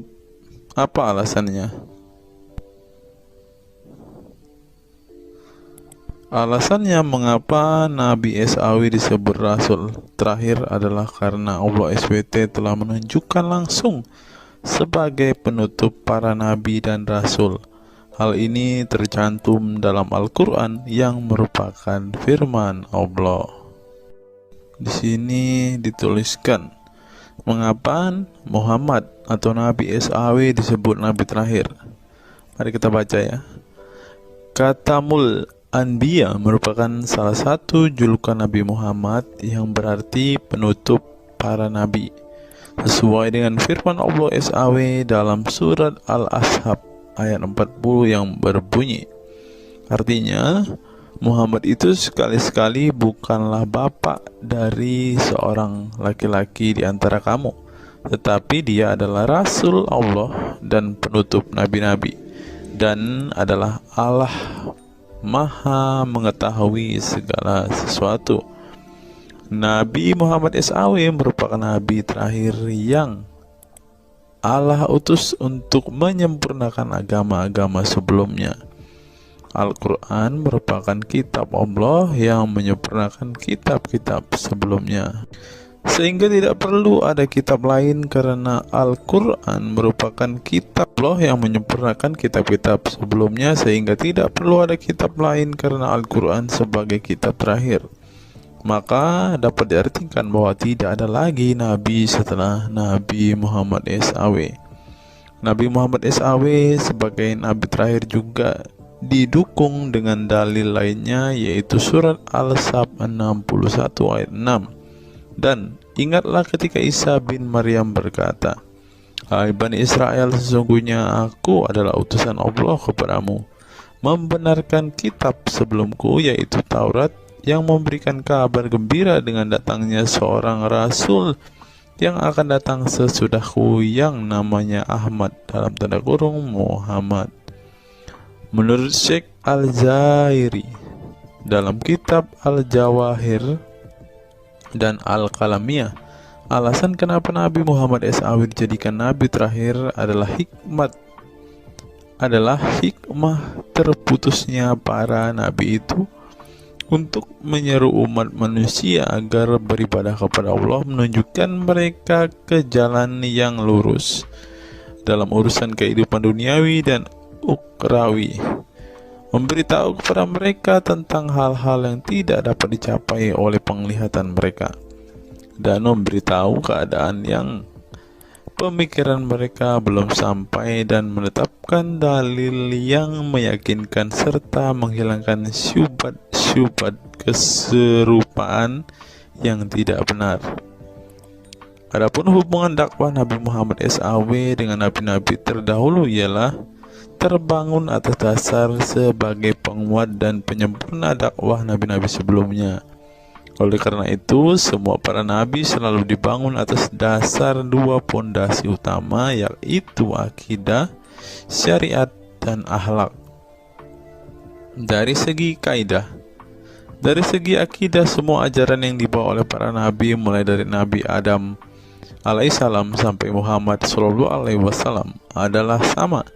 Tidak ada beda antara nabi satu dengan nabi yang lainnya. Semuanya mengajarkan keimanan terhadap keesaan Allah SWT, yaitu dengan membersihkan dari segala sifat yang tidak layak baginya, dan mengimani adanya hari kiamat serta adanya surga dan neraka.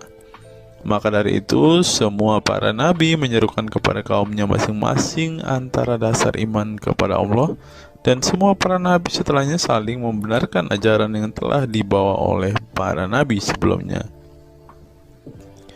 Adapun dari segi syariat yang mengatur tatanan kehidupan masyarakat dan individu terhadap perbedaan dalam metode dan kuantitasnya antara satu nabi dengan yang lain. Hal itu disebabkan karena syariat tersebut dalam ranah pelaksanaan, bukan sebuah pengabaran seperti akidah. Perkembangan zaman dan perbedaan bangsa yang satu dengan bangsa yang lainnya turut mempengaruhi syariat mereka satu sama lain. Diutusnya satu nabi itu adalah khusus untuk umatnya pada waktu itu, bukan umum untuk semua manusia. Sebuah hukum syariat terbatas dalam ruang lingkup yang sempit sesuai dengan umatnya pada waktu itu secara khusus. Nah, dari bagian pertama ini kita mengetahui, teman-teman, mengapa Rasulullah ini dikatakan sebagai nabi penutup, karena Rasulullah juga mengajarkan kepada keesaan Allah, teman-teman. Nah, seperti yang terus di sini, semuanya mengajarkan keimanan terhadap keesaan Allah SWT, yaitu dengan membersihkan dari sifat segala yang tidak layak baginya, dan mengimani adanya hari kiamat dan adanya surga dan neraka. Salah satu alasan mengapa Rasulullah disebut sebagai nabi penutup adalah ini, teman-teman. Mari kita lihat fakta berikutnya. Menurut kumparan, teman-teman, alasan mengapa Rasulullah SAW disebut nabi terakhir, teman-teman, mari kita simak ya. Saya berharap teman-teman tidak bosan mendengar setiap fakta-fakta yang kita bukakan ini, karena dengan melihat fakta-fakta ini setidaknya kita belajar, teman-teman, dan dapat memaklumi mengapa sih saudara-saudara muslim kita itu sangat-sangat menjunjung tinggi Rasulullah, teman-teman. Mari kita simak. Nabi Muhammad SAW adalah nabi yang ke-25 dalam Al-Quran. Sebagai umat Islam, kita diwajibkan mempercayai bahwa tidak ada rasul lain setelah kematian Nabi Muhammad SAW. Sebenarnya, mengapa Nabi SAW disebut Rasul terakhir? Bukan tanpa alasan Allah SWT memilih Nabi Muhammad SAW sebagai Rasul terakhir, sehingga kita dilarang untuk mempercayai bahwa adanya Rasul setelah Nabi Muhammad SAW meninggal dunia, bahkan sampai memiliki cara pandang berbeda dengan beliau. Nah, jadi teman-teman kita, saudara-saudara kita tidak percaya ada Nabi setelah Nabi Muhammad, teman-teman. Terlebih ada yang Nabi yang membawa ajaran-ajaran yang berbeda dari apa yang diajarkan oleh Rasulullah. Berikutnya, alasan dibalik Nabi Muhammad SAW disebut Rasul terakhir. Nabi Muhammad SAW ditunjuk menjadi Rasul terakhir Allah SWT dan mendapatkan Al-Quran yang merupakan kitab sempurna dari kitab-kitab sebelumnya. Nah, mereka percaya juga kitab mereka adalah kitab yang paling sempurna. Karena kitab-kitab sebelumnya tidak sempurna, maka disempurnakan oleh Al-Quran, teman-teman. Artinya, wahyu yang sudah diterima Nabi Muhammad SAW sudah terputus sejak beliau meninggal dunia. Ibnu Katsir menjelaskan, ini merupakan nikmat Allah Subhanahu wa Ta'ala yang terbesar atas umat ini. Allah Subhanahu wa Ta'ala telah menyempurnakan untuk mereka agama mereka, sehingga mereka tidak lagi membutuhkan agama selain agama mereka. Mereka tidak pula membutuhkan nabi selain nabi mereka. Oleh karena itu, Allah Subhanahu wa Ta'ala menjadikannya sebagai penutup para nabi. Allah Subhanahu wa Ta'ala mengutus beliau kepada manusia dan kepada jin. Nah, jadi teman-teman, Rasulullah juga bukan hanya dikirim kepada umat muslim, kepada manusia-manusia yang percaya dan memutuskan untuk memeluk agama Islam saat ini, ternyata juga kepada para jin, teman-teman. Allah Subhanahu wa Ta'ala berfirman, artinya Muhammad itu sekali-kali bukanlah bapak dari seorang laki-laki di antara kamu, tetapi dia adalah Rasulullah dan penutup nabi-nabi, dan adalah Allah Maha mengetahui segala sesuatu. Dikutip dari buku situs-situs dalam Al-Quran oleh Syarifuddin Al-Fikri, para ahli bahasa memberikan makna terhadap kata ma dalam surat Al-Ahzab ayat 40 dengan al-istitsaku wal ma'u, yang artinya memastikan dan menolak sesuatu. Sehingga Al-Quran menyebutkan bahwa Nabi Muhammad SAW sebagai khatam an-nabiyin, artinya pasti tidak ragu beliau seorang nabi terakhir dan menolak orang mengaku di kemudian hari. Adapun alasan dibalik Nabi Muhammad SAW sebagai Rasul terakhir dijelaskan oleh Syekh Al-Zairi dalam Al-Jawahir Al-Kalamiyah.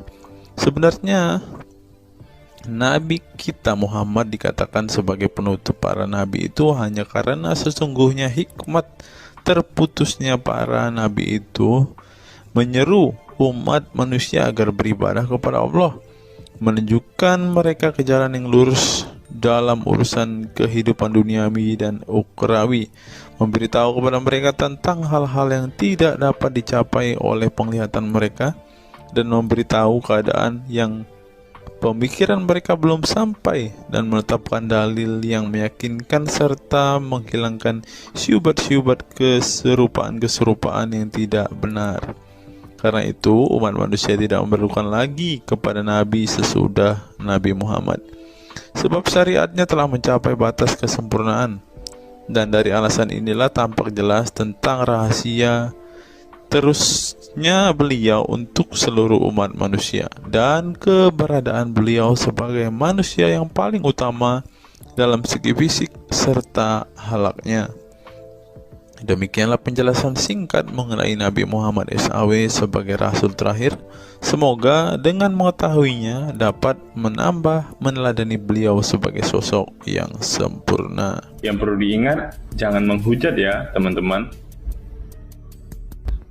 Mengutip sindonews.com, inilah ke-10 keistimewaan Rasulullah.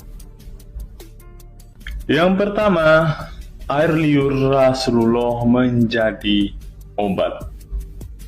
Dari Saul bin Sa'ad berkata, saat Rasulullah dan para sahabat akan berperang di Khaibar, Rasulullah bersabda bahwa ia akan memberikan bendera kepada seorang pria yang cinta dan dicintai oleh Allah dan Rasulnya, dan Allah akan memberikan kemenangan. Rasulullah mencari Sayyidina Ali, akan tetapi para sahabat mengatakan bahwa Ali sedang mengalami sakit mata. Rasulullah memerintah para sahabat untuk mendatangkan Ali kepada beliau. Kemudian Rasulullah meludahi kedua matanya dan mendoakannya. Seketika itu sakit matanya sembuh seakan-akan tidak ada bekas sakit sebelumnya. Kemudian sahabat Khalid bin Ali mengaku pernah digigit kalajengking di kakinya. Lalu Nabi meludahi kakinya dan mengusapnya. Seketika hilang sakit dan berhenti darahnya keluar.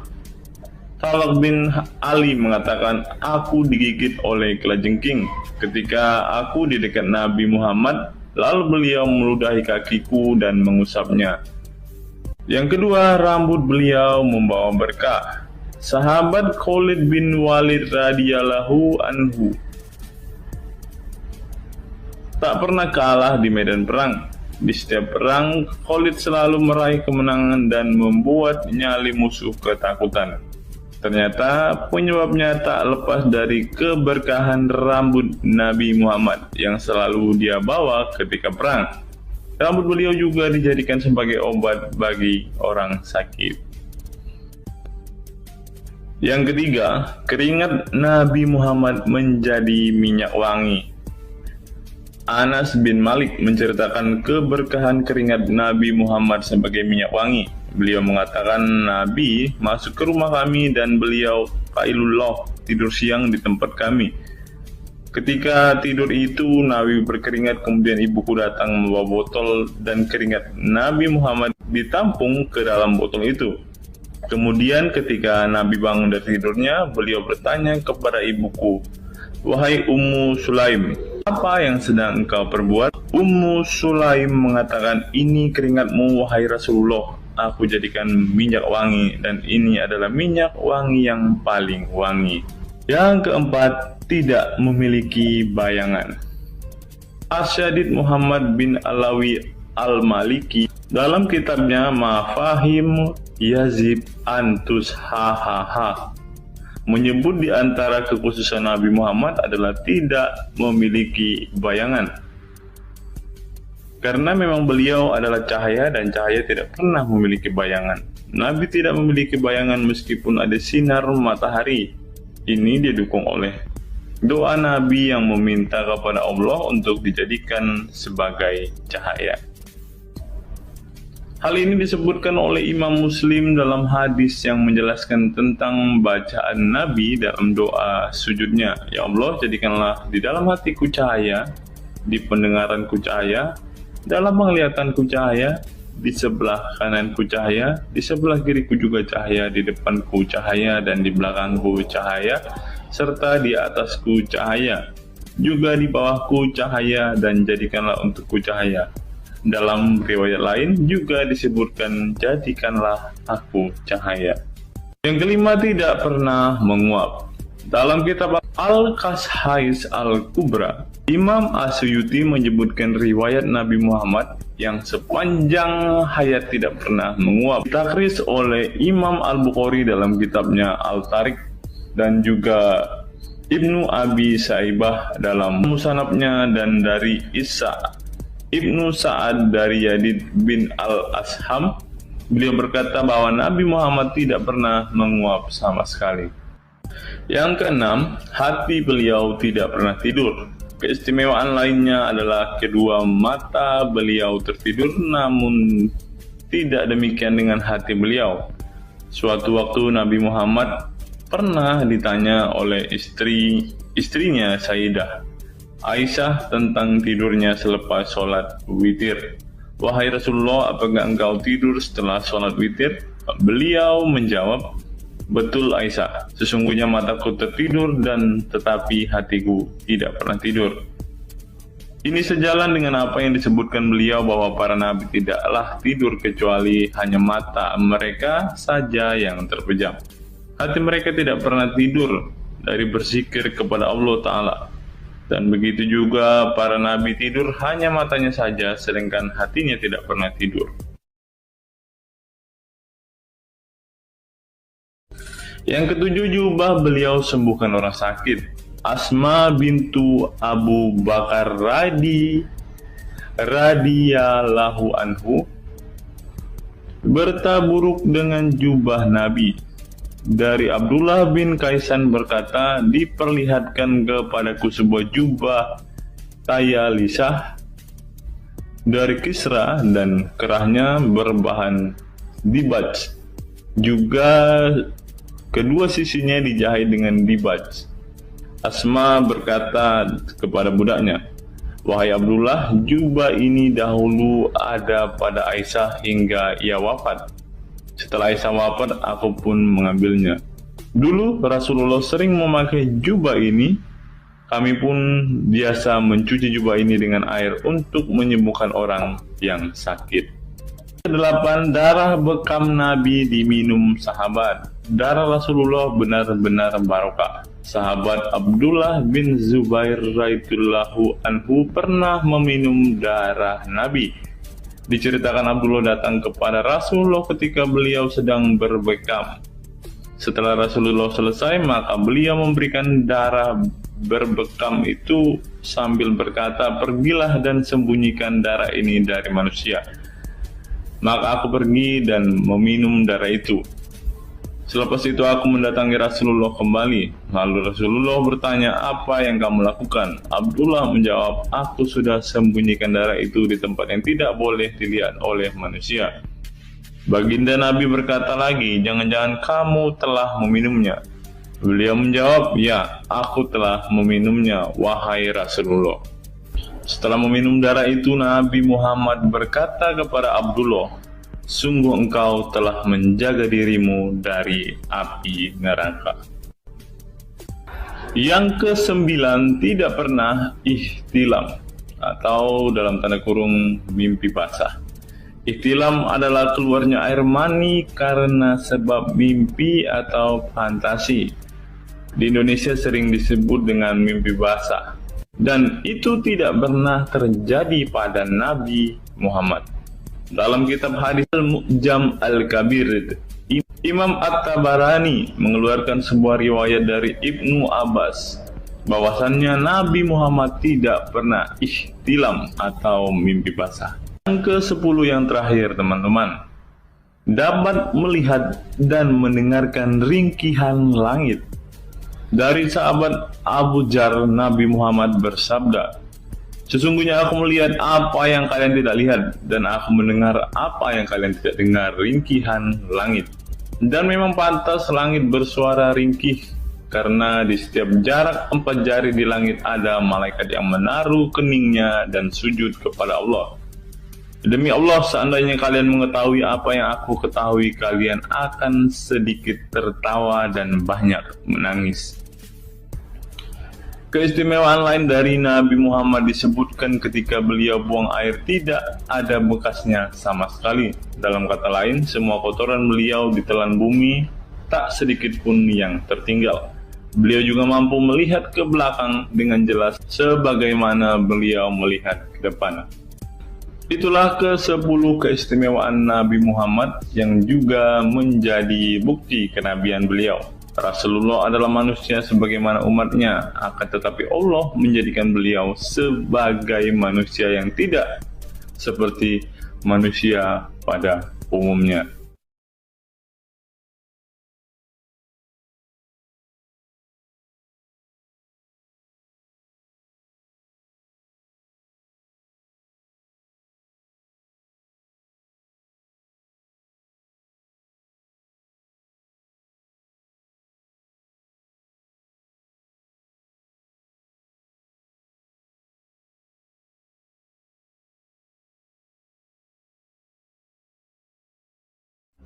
Hari ini kita akan menyimak sebuah kisah yang saya kutip dari sebuah artikel yang akan menggemparkan kita semua. Karena kisah ini berisi sebuah cerita tentang para sahabat Nabi Muhammad yang katanya masuk surga. Bagaimana mungkin para sahabat ini bisa masuk surga? Sedangkan junjungan mereka sendiri pun tidak mempunyai kepastian surga. Seperti yang diungkap Bapak Quraisy Shihab berikut ini. Tidak benar, saya ulangi, tidak benar bahwa Nabi Muhammad sudah dapat jaminan surga. Mendengar apa yang dikatakan Bapak Quraisy Shihab tadi, jelaslah bahwa Rasulullah pun tidak pasti masuk surga. Bagaimana mungkin para sahabat masuk surga jika sang junjungan sendiri tidak punya kepastian surga? Memang sedikit aneh sih teman-teman. Nabi tidak pasti masuk surga, tapi para sahabat masuk surga. Mungkinkah para sahabat lebih baik dari sang Nabi? Untuk itu, mari kita simak kisah para sahabat Nabi berikut ini dan temukan alasan mengapa mereka bisa masuk surga. Kisah sahabat Nabi Muhammad SAW yang dijamin masuk surga oleh Allah SWT. Semua manusia pasti menginginkan masuk surga Allah SWT, namun tidak semua jiwa bisa masuk surga. Ada banyak tantangan dan perjalanan yang sangat panjang yang harus dihadapi umat Islam hingga mendapat kesempatan ala SWT untuk masuk surga. Itu juga belum tentu langsung masuk surga. Mungkin harus ke neraka untuk menghapus dosa-dosa terlebih dahulu. Meski demikian, kita bisa belajar dari kisah sahabat Nabi Muhammad SAW yang dijamin masuk surga Allah. Mereka tidak begitu saja mendapat tempat yang keindahannya kekal abadi. Berbagai ujian keimanan dan fisik dalam mengarungi kehidupan mereka di jalan Allah SWT. Siapa sajakah sahabat Nabi SAW yang dijamin masuk surga? Simak selengkapnya dalam ulasan berikut ini. Kisah sahabat Nabi Muhammad SAW yang dijamin masuk surga. Dalam sebuah hadis terdapat 10 sahabat Nabi SAW yang masuk surga. Hadis tersebut berasal dari Abdurrahman bin Auf radhiyallahu anhu. Ia berkata, Rasulullah SAW bersabda. Adapun kisah 10 sahabat Nabi yang dijamin masuk surga yang dikutip dari buku biografi 10 sahabat Nabi yang dijamin masuk surga karya Sujai Fadil 2020. Yang pertama, Abu Bakar As-Siddiq. Abu Bakar As-Siddiq dikenal sebagai manusia terbaik setelah Nabi Muhammad SAW. Beliaulah orang pertama yang beriman kepada Nabi SAW, menemaninya dan membenarkan perkataannya. Ketika Nabi Muhammad SAW meninggal dunia, beliaulah yang dipilih menjadi imam dan melanjutkan kepemimpinan sebagai khalifah. Yang kedua, Umar bin Khattab. Sahabat Nabi Muhammad SAW selanjutnya yang dijamin masuk surga adalah Umar bin Khattab. Dedikasi beliau kepada agama Islam sangatlah besar. Walaupun sebelum ia memutuskan untuk beriman kepada Nabi Muhammad SAW, ia ingin membunuhnya. Setelah masuk agama Islam, Umar bin Khattab menjadi orang yang paling berani dan mendapat gelar Al-Furuq, yang memiliki arti pembeda antara yang benar dan yang salah. Yang ketiga, Utsman bin Affan. Utsman bin Affan merupakan saudagar kaya raya, namun kekayaan tersebut tidak membuatnya sombong, namun kebalikannya. Utsman menggunakan hartanya untuk zakat, sedekah, dan infak. Setelah meninggalnya Umar bin Khattab, beliau melanjutkan kepemimpinannya dan juga melanjutkan tugas untuk menyusun mushaf Al-Quran. Yang keempat, Ali bin Abi Thalib. Ali bin Abi Thalib merupakan sepupu dari Nabi Muhammad SAW, sehingga beliau banyak belajar Islam dari usianya sejak kecil. Ali bin Abi Thalib pernah ditinggal Nabi Muhammad SAW saat perang Tabuk untuk menjaga para wanita dan anak-anak. Setelah meninggalnya Utsman bin Affan, beliau meneruskan kepemimpinannya. Namun di masa kepemimpinannya banyak sekali pertentangan dan perpecahan kelompok dengan pemikiran masing-masing. Talhah bin Ubaidillah. Meski tak seterkenal para khulafaur rasyidin, namun beliau merupakan sosok perlindung bagi Nabi Muhammad dalam perang Uhud dengan menangkis anak panah dengan tangannya hingga kehilangan jari-jarinya. Selain itu, Talib bin Ubaidillah disanjung karena kebaikan hati dan sedekah beliau. Yang keenam, Zubair bin Awam.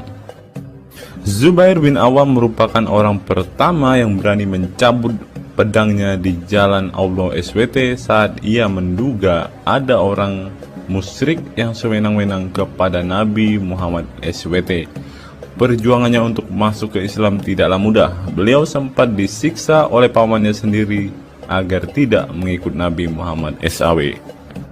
Yang ketujuh, Abdurrahman bin Auf. Abdurrahman bin Auf merupakan seorang saudagar yang kaya raya. Walaupun seorang yang berlimpah harta, beliau banyak menggunakan hartanya untuk kaum muslimin.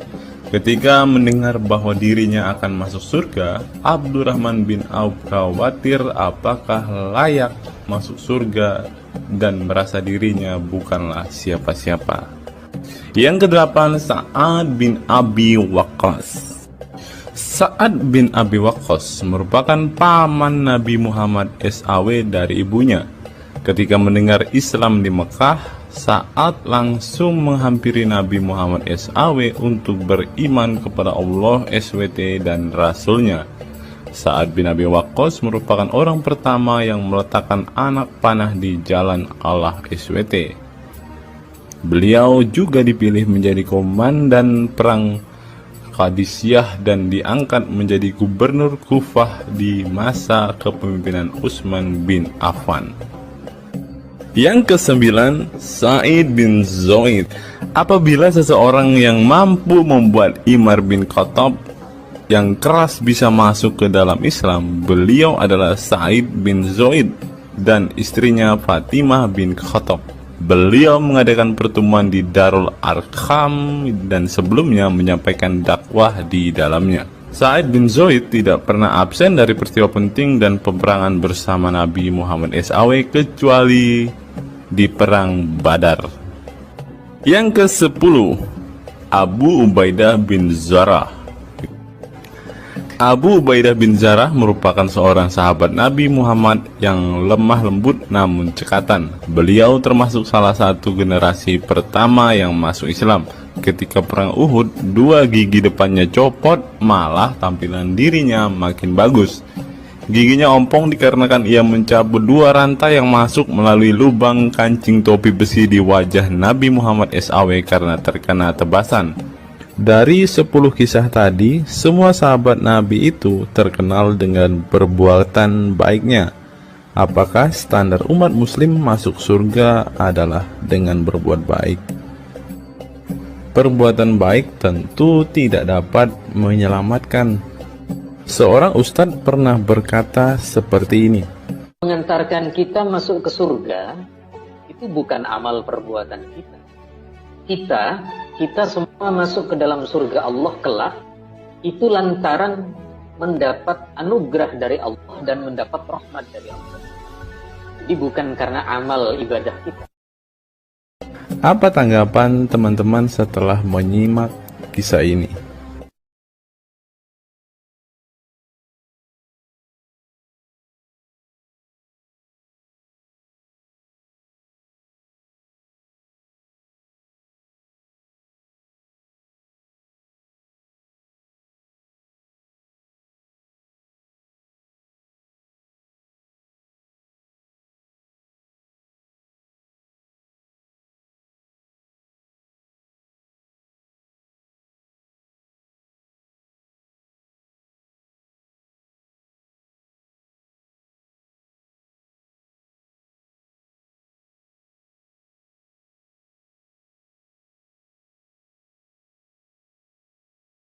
Saya teringat dengan satu perkataan seorang ustadz, teman-teman. Ustadz ini mengatakan bahwa memang benar saudara-saudara muslim kita itu hanya suka membaca Al-Quran, suka berbahasa Arab, tetapi pada kenyataannya mereka ini, teman-teman, ternyata adalah orang-orang yang tidak paham sama sekali dengan apa yang mereka baca, teman-teman. Dan akhirnya Ustadz ini mengatakan bahwa saudara-saudara muslim kita ini seperti keledai, teman-teman. Mari kita dengarkan apa yang disampaikan Ustadz ini. Kita bangga menghafal Al-Quran tapi tidak memahami Al-Quran. Senang mengulang berbahasa Arab tapi tidak mengerti bahasa Arab. Suka membaca Al-Quran tapi tidak memahami maknanya. Akhirnya apa? Menjadi keledai di Indonesia. Tidak sampai di situ saja teman-teman, menurut NU Online seperti yang disampaikan oleh Gus Baha, ingin umat Islam banyak baca Al-Quran meski tak paham maknanya. Teman-teman bisa baca sendiri ya judul artikel ini. Artikel ini mengatakan seorang Gus ingin umatnya itu semua umatnya dia ingin bahwa mereka harus mau dan rajin membaca Al-Quran, teman-teman. Walaupun ya pada kenyataannya apa yang mereka baca mereka tidak ketahui, apa yang mereka baca mereka tidak tahu maknanya, teman-teman. Mari kita dengarkan dan lihat apa isi dari artikel yang diransir oleh NU Online ini, teman-teman. Jakarta, NU Online. Rais Syuriah Pengurus Besar Nahdlatul Ulama PBNU Kiai Haji Ahmad Bahaudin Nur Salim yang biasa dikenal dengan Gus Baha mengingatkan umat muslim atau umat Islam untuk memperbanyak membaca Al-Quran meski tidak memahami maknanya. Waduh, gak bahaya kah ini? Ustadznya mengatakan harus baca saja Al-Quran walaupun tidak paham. Wah, bisa-bisa umat Islam jadi keledai se-Indonesia nih, seperti yang dikatakan Ustadz yang barusan tadi. Karena semuanya disuruh baca, disuruh hafal, tidak peduli tahu atau tidak arti dan maknanya. Aduh, gimana ini teman-teman? Sebagai kitab suci, Al-Quran harus lebih dekat dengan umat Islam. Cara mendekatinya bisa dengan mempelajari dan memahami kandungan Al-Quran atau membacanya. Membaca Al-Quran lebih bernilai ibadah, terutama di bulan suci Ramadan. Saya paling sangat ingin di Ramadan ini banyak membaca Al-Quran, baik membaca secara qiraatan saja atau lebih jelasnya. Sebagaimana dikutip NU Online dari akun YouTube Santri Gayeng. Menurut Gus Baha, membaca Al-Quran tidak harus menunggu paham arti dan tafsirnya. Sebab membaca Al-Quran dari huruf ke huruf sudah bernilai ibadah. Meskipun seorang yang membacanya itu tidak paham arti dan maknanya, terlebih ketika membaca dan kemudian menjadikan isi Al-Quran sebagai bimbingan hidup. Gus Baha mencoba melogikakan orang yang membaca Al-Quran tetapi tidak memahami maknanya. Ia menjelaskan ketika seseorang membaca Al-Quran dan tidak paham maknanya, maka seseorang itu hanya menyibukkan diri dengan kalamullah. Hal ini menurut Gus Baha sesuatu yang baik. Tetapi Ustadz yang tadi mengatakan kalau hanya bisa membaca tetapi tidak ngerti maknanya, mereka sama dengan keledai di Indonesia. Nah, sekarang umat muslim bingung nih harus ngikutin yang mana, mau jadi keledai atau hanya menjadi pembaca tetapi tidak tahu apa-apa nih. Lanjut teman-teman. Efek dari kesibukan dengan kalamullah itu pasti tidak melakukan maksiat. Tetapi kalau kita melihat ya, kalau ada satu contoh kasus yang terjadi di pesantren kemarin kan teman-teman, di artikel yang kita baca sebelumnya, bahwa kejadian atau hal yang bersangkut paut dengan maksiat ini terjadi di dalam pondok pesantren teman-teman. Bagaimana ini Gus Baha? Kalau Anda mengatakan bahwa ketika orang sibuk dengan membaca Al-Quran dengan kesibukan membaca kalamullah dan bisa terhindar dari melakukan hal-hal maksiat, tapi kok di pondok pesantren malah terjadi maksiat nih Gus Baha, bagaimana ini? Lanjut, saya beri contoh, meskipun membaca saja dan tidak paham artinya, itu tetap baik. Ada orang yang semalaman itu duduk bersama keluarga, ngobrol ringan tentang masa lalu, cerita lucunya atau lucunya anaknya. Pada malam itu ditulis oleh malaikat bahwa keluarga ini tidak maksiat, tidak dugem, tidak narkoba, dan tidak ke tempat maksiat, jelasnya. Gus Baha mengatakan keberkahan dari seorang muslim atau muslimah menyibukkan diri bercengkrama bersama keluarga, asik guyon dengan teman dan tetangga adalah tidak melakukan maksiat dan tidak macam-macam, apalagi jika saat itu membaca Al-Quran.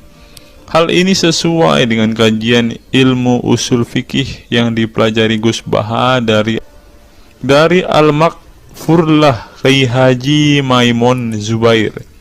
Dia menegaskan bahwa di antara kebaikan agama Islam adalah meninggalkan itu adalah pekerjaan yang tidak butuh modal.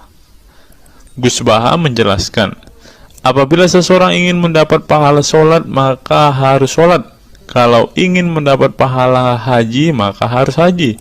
Namun ada kebaikan yang tidak perlu modal, yaitu meninggalkan kemungkaran. Caranya cukup meninggalkan hal-hal yang dilarang Allah. Cara meninggalkan kemungkaran bisa dengan bercengkrama dengan keluarga, baca Al-Quran, bercanda dengan teman, dan hal positif lainnya.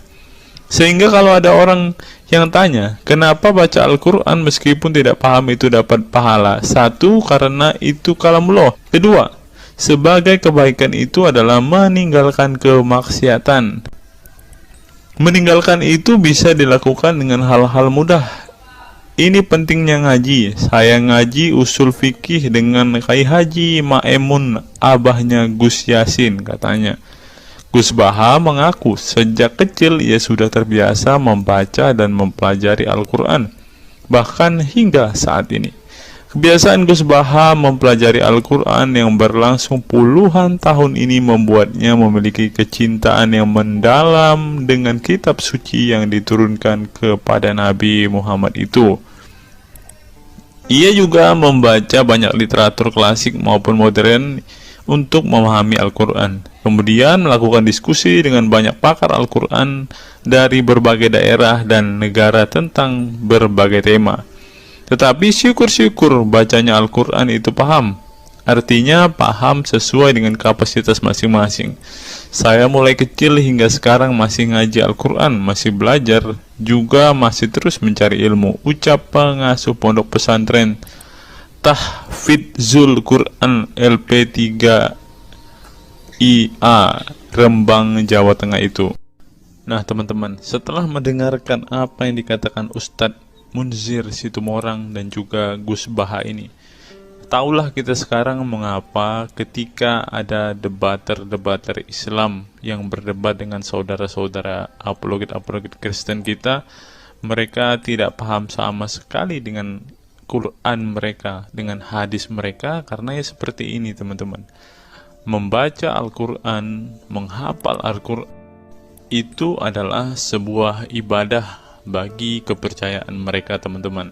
Walaupun mereka tidak paham apa yang mereka baca, walaupun mereka tidak mengerti sama sekali apa yang mereka baca teman-teman, yang penting dibaca saja, itu adalah sebuah amal baik. Nah teman-teman, kita belajar bahwa ketika apologet Kristen berdebat dengan para apologet Islam atau dengan para polemikus Muslim, inilah yang terjadi teman-teman. Mereka tidak paham sama sekali ketika mereka ditanya isi hadis dan Qur'annya. Karena pada intinya atau pada kenyataannya, seperti pengakuan dua ustadz ini tadi, bahwa memang benar umat muslim itu hanya senang membaca, hanya suka membaca, hanya suka mengimani, tetapi tidak paham sama sekali dengan apa yang mereka baca dan imani teman-teman. Sebagai contoh teman-teman, kita kalau melihat perdebatan antara Gurunda Zuma dengan apologet Kristen ya, ketika Zuma ditanyakan ayat-ayat Al-Quran atau hadis-hadisnya, Zuma pasti tidak pernah menjelaskan ayat dan hadis itu teman-teman. Alasannya ya kita tahu ya, sekarang ternyata memang Zuma pun ternyata hanya hafal, hanya suka membaca, tetapi tidak paham dan tidak mengerti sama sekali dengan apa yang mereka baca dan hafalkan teman-teman.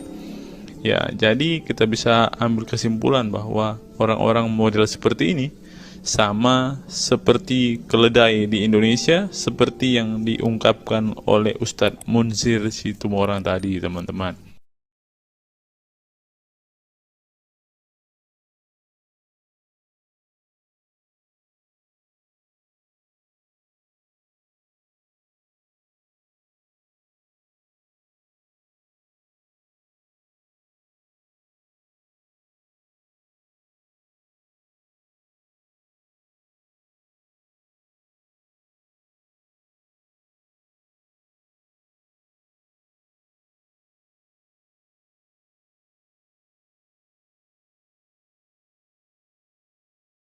Fenomena pemurtadan dan kelompok Islam radikal. Sejumlah sarjana Islam mengemukakan hukuman seorang murtad adalah hak prerogatif Tuhan, bukan wewenang manusia. Masalah pemurtadan selalu menjadi isu penting dalam sejarah wacana keislaman.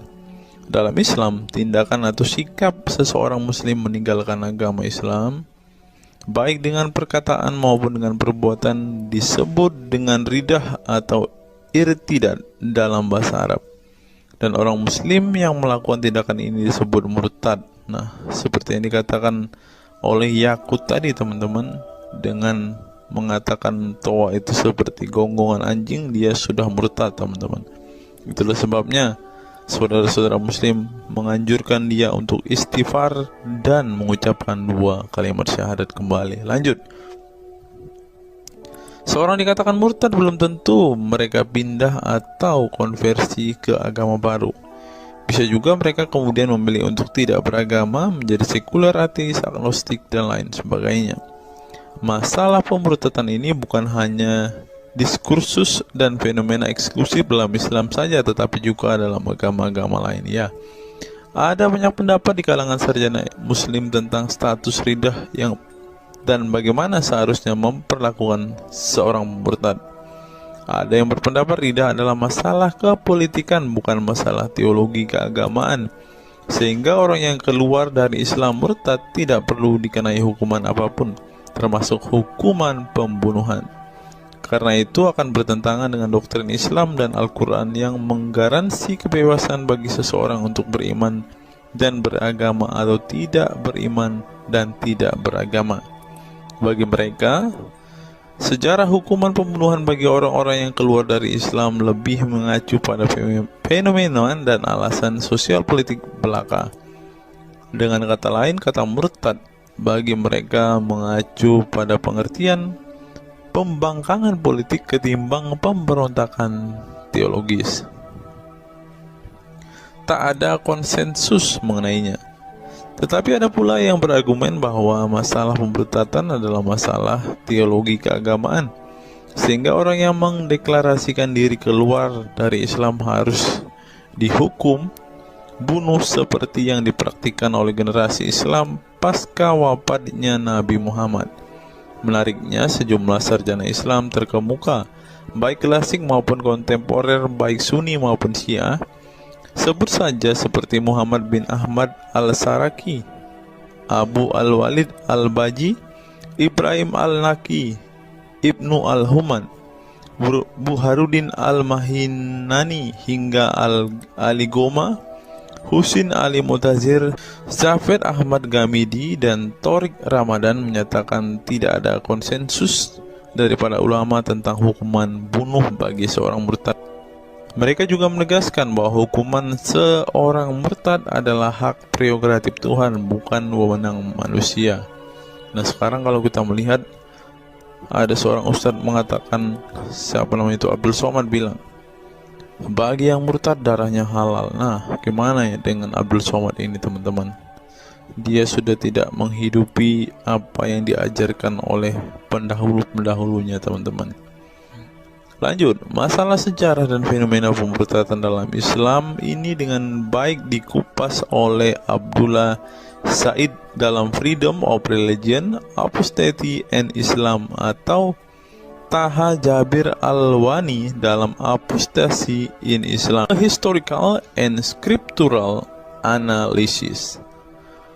Tulisanku ini tak bermaksud membahas secara lebih dalam dan detail tentang pemurtadan ini, tetapi ingin menyajikan sejumlah fenomena pemurtadan di kalangan masyarakat Islam kontemporer, di mana banyak orang-orang yang memilih keluar dari Islam bukan lantaran menghadapi peliknya masalah teologi keislaman misalnya, melainkan dikarenakan telah muak menyaksikan perilaku Islam itu sendiri, khususnya kalangan muslim ekstremis. Nah, ini juga yang buat saudara-saudara kita muslim murtad, teman-teman.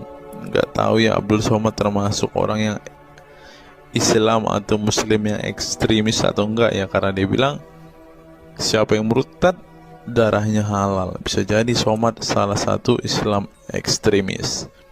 Berikutnya, faktor trauma. Bagi kelompok Islam militan konservatif, pemurtadan adalah tindakan haram dan kaum murtad harus dibunuh. Tetapi mereka tidak menyadari bahwa banyak kaum Islam yang memilih menjadi murtad justru karena mereka trauma dengan perilaku brutal kelompok radikal Islam itu sendiri. Lihat misalnya penuturan sejumlah mantan muslim dalam buku Living Islam, Apostate Speak Out, yang diedit oleh Ibnu Warak, nama samaran, seorang pensiunan Islam kelahiran Rajkot, India. Dalam buku yang sangat provokatif ini, sejumlah ex-muslim bersuara keras memberi kesaksian tentang kebobrokan perilaku kelompok muslim radikal di negara-negara yang mayoritas berpenduduk muslim seperti Pakistan, Bangladesh, Aljazair, Iran, Afghanistan, dan lain sebagainya.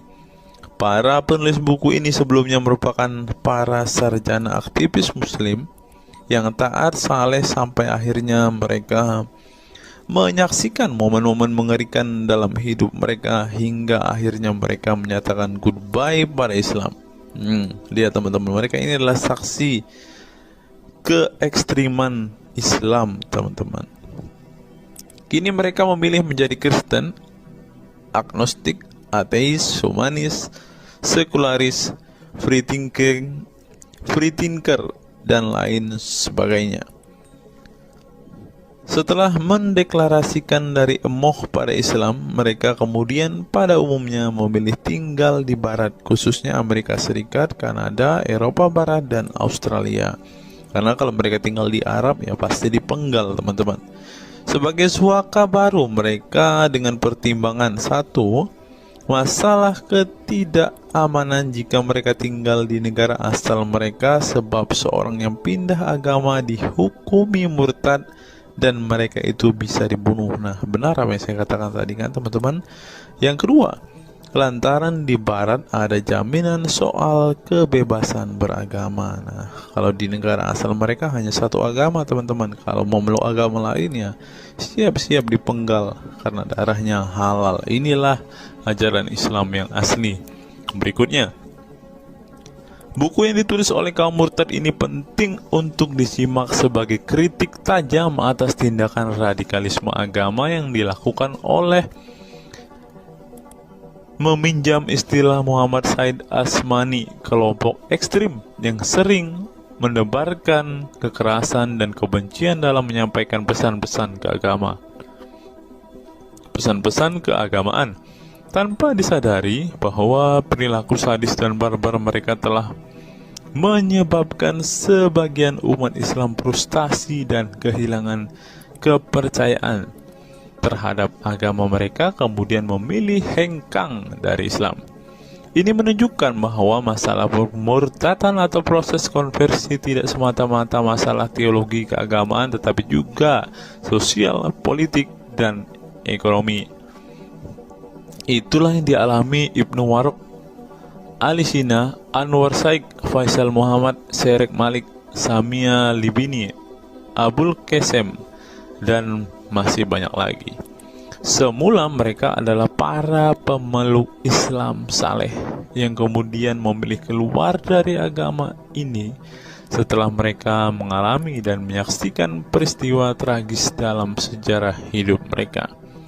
Simak misalnya penuturan Ali Sina dalam Why I Live Islam, My Passage from Faith to Enlightenment. Ali Sina yang masih keturunan Ayatollah Iran ini menuturkan pengalaman getir hidupnya menyaksikan serangkaian horor di negaranya Iran.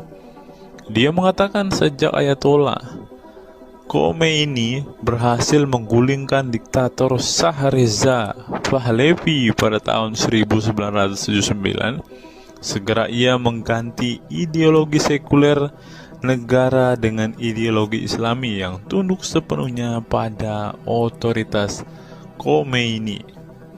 Masih menurut Ali Sina, alih-alih ingin menegakkan kedaulat Tuhan, dalam praktiknya yang terjadi justru penegak kedaulatan Khomeini, di mana melalui agen rahasianya yang bernama Saza Mene Ate Laat Fa Amniate Keskharar yang disingkat Shefak, dia dan para pendukungnya menghancurkan siapapun yang tidak mau tunduk pada otoritas politik keagamaannya, termasuk bekas sekutunya.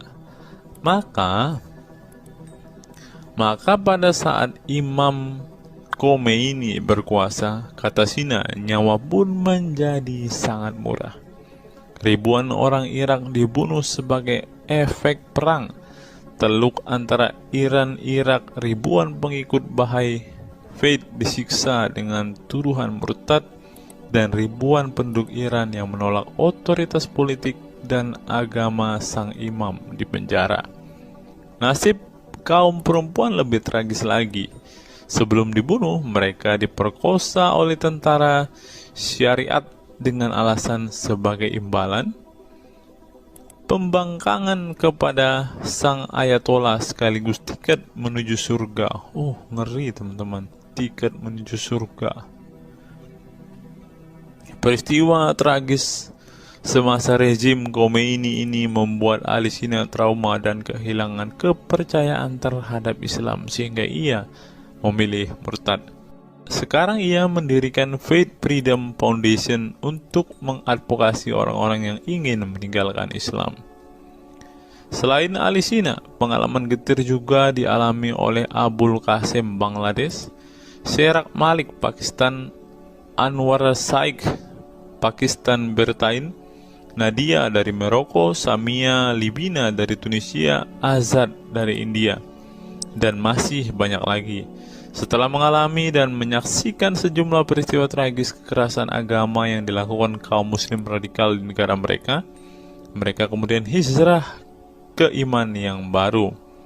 Memang tidak bisa dipungkiri di negara-negara berbasis Islam itu telah terjadi sejumlah peristiwa sadis yang dilakukan sekelompok rezim muslim militan dan kaum radikal agama demi ambisi politik kekuasaan mereka. Atas nama agama dan penegakan syariat Islam, mereka melakukan serangkaian teror dan kekerasan terhadap kelompok minoritas dan lawan-lawan politik agamanya.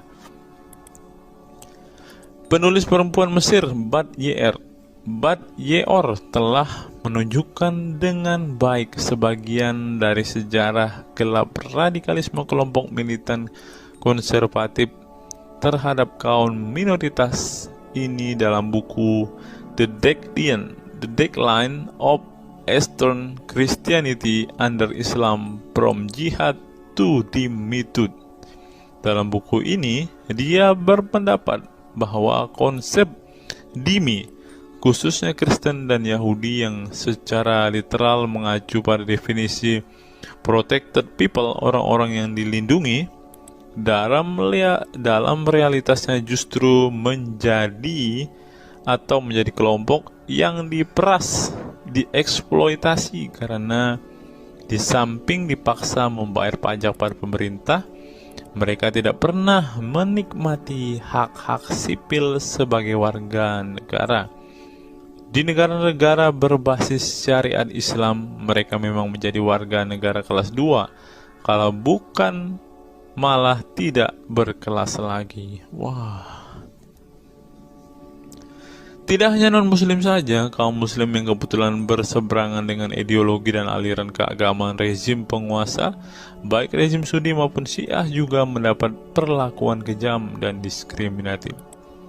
Sebagian dari kaum muslim yang dizolimi oleh rezim Islam ekstrim ini masih bertahan memeluk Islam. Tetapi sebagian lain lebih memilih kabur ke negeri lain dan emoh memeluk Islam lagi.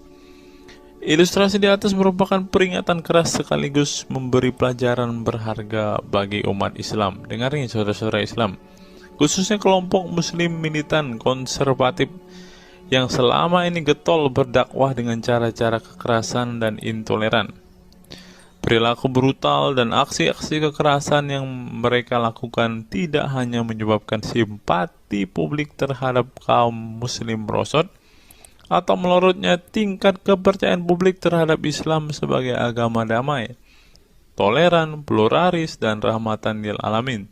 Tetapi lebih dari itu, tindakan konyol kaum radikal agama ini telah menyebabkan pemurtadan sebagian umat Islam itu sendiri.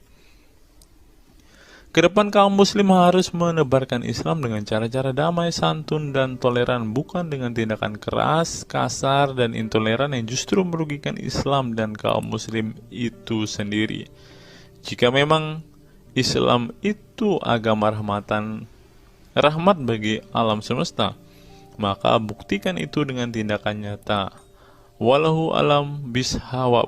Nah, itulah fakta-fakta yang bisa saya sampaikan pada kesempatan hari ini, teman-teman. Kiranya fakta-fakta ini dapat membuat kita semua sebagai umat Kristen semakin bersemangat berdoa, terlebih memberitakan Injil kepada saudara-saudara muslim kita yang benar-benar rindu, yang benar-benar ingin dan haus mendengarkan kabar baik, teman-teman.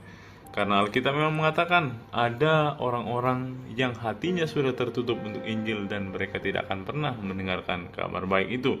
Bagi saudara-saudara muslimku, segeralah murtad, karena sesuai dengan apa yang kita bacakan hari ini, banyak sekali fakta-fakta yang di luar nalar yang bisa menjadi alasan kalian untuk meninggalkan agama Islam.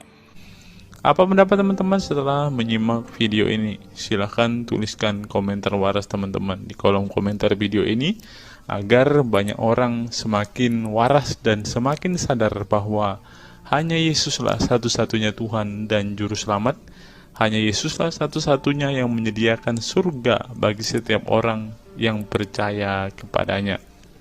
Salam waras, salam sadar. Sampai bertemu di video-video kita berikutnya. God be with you all.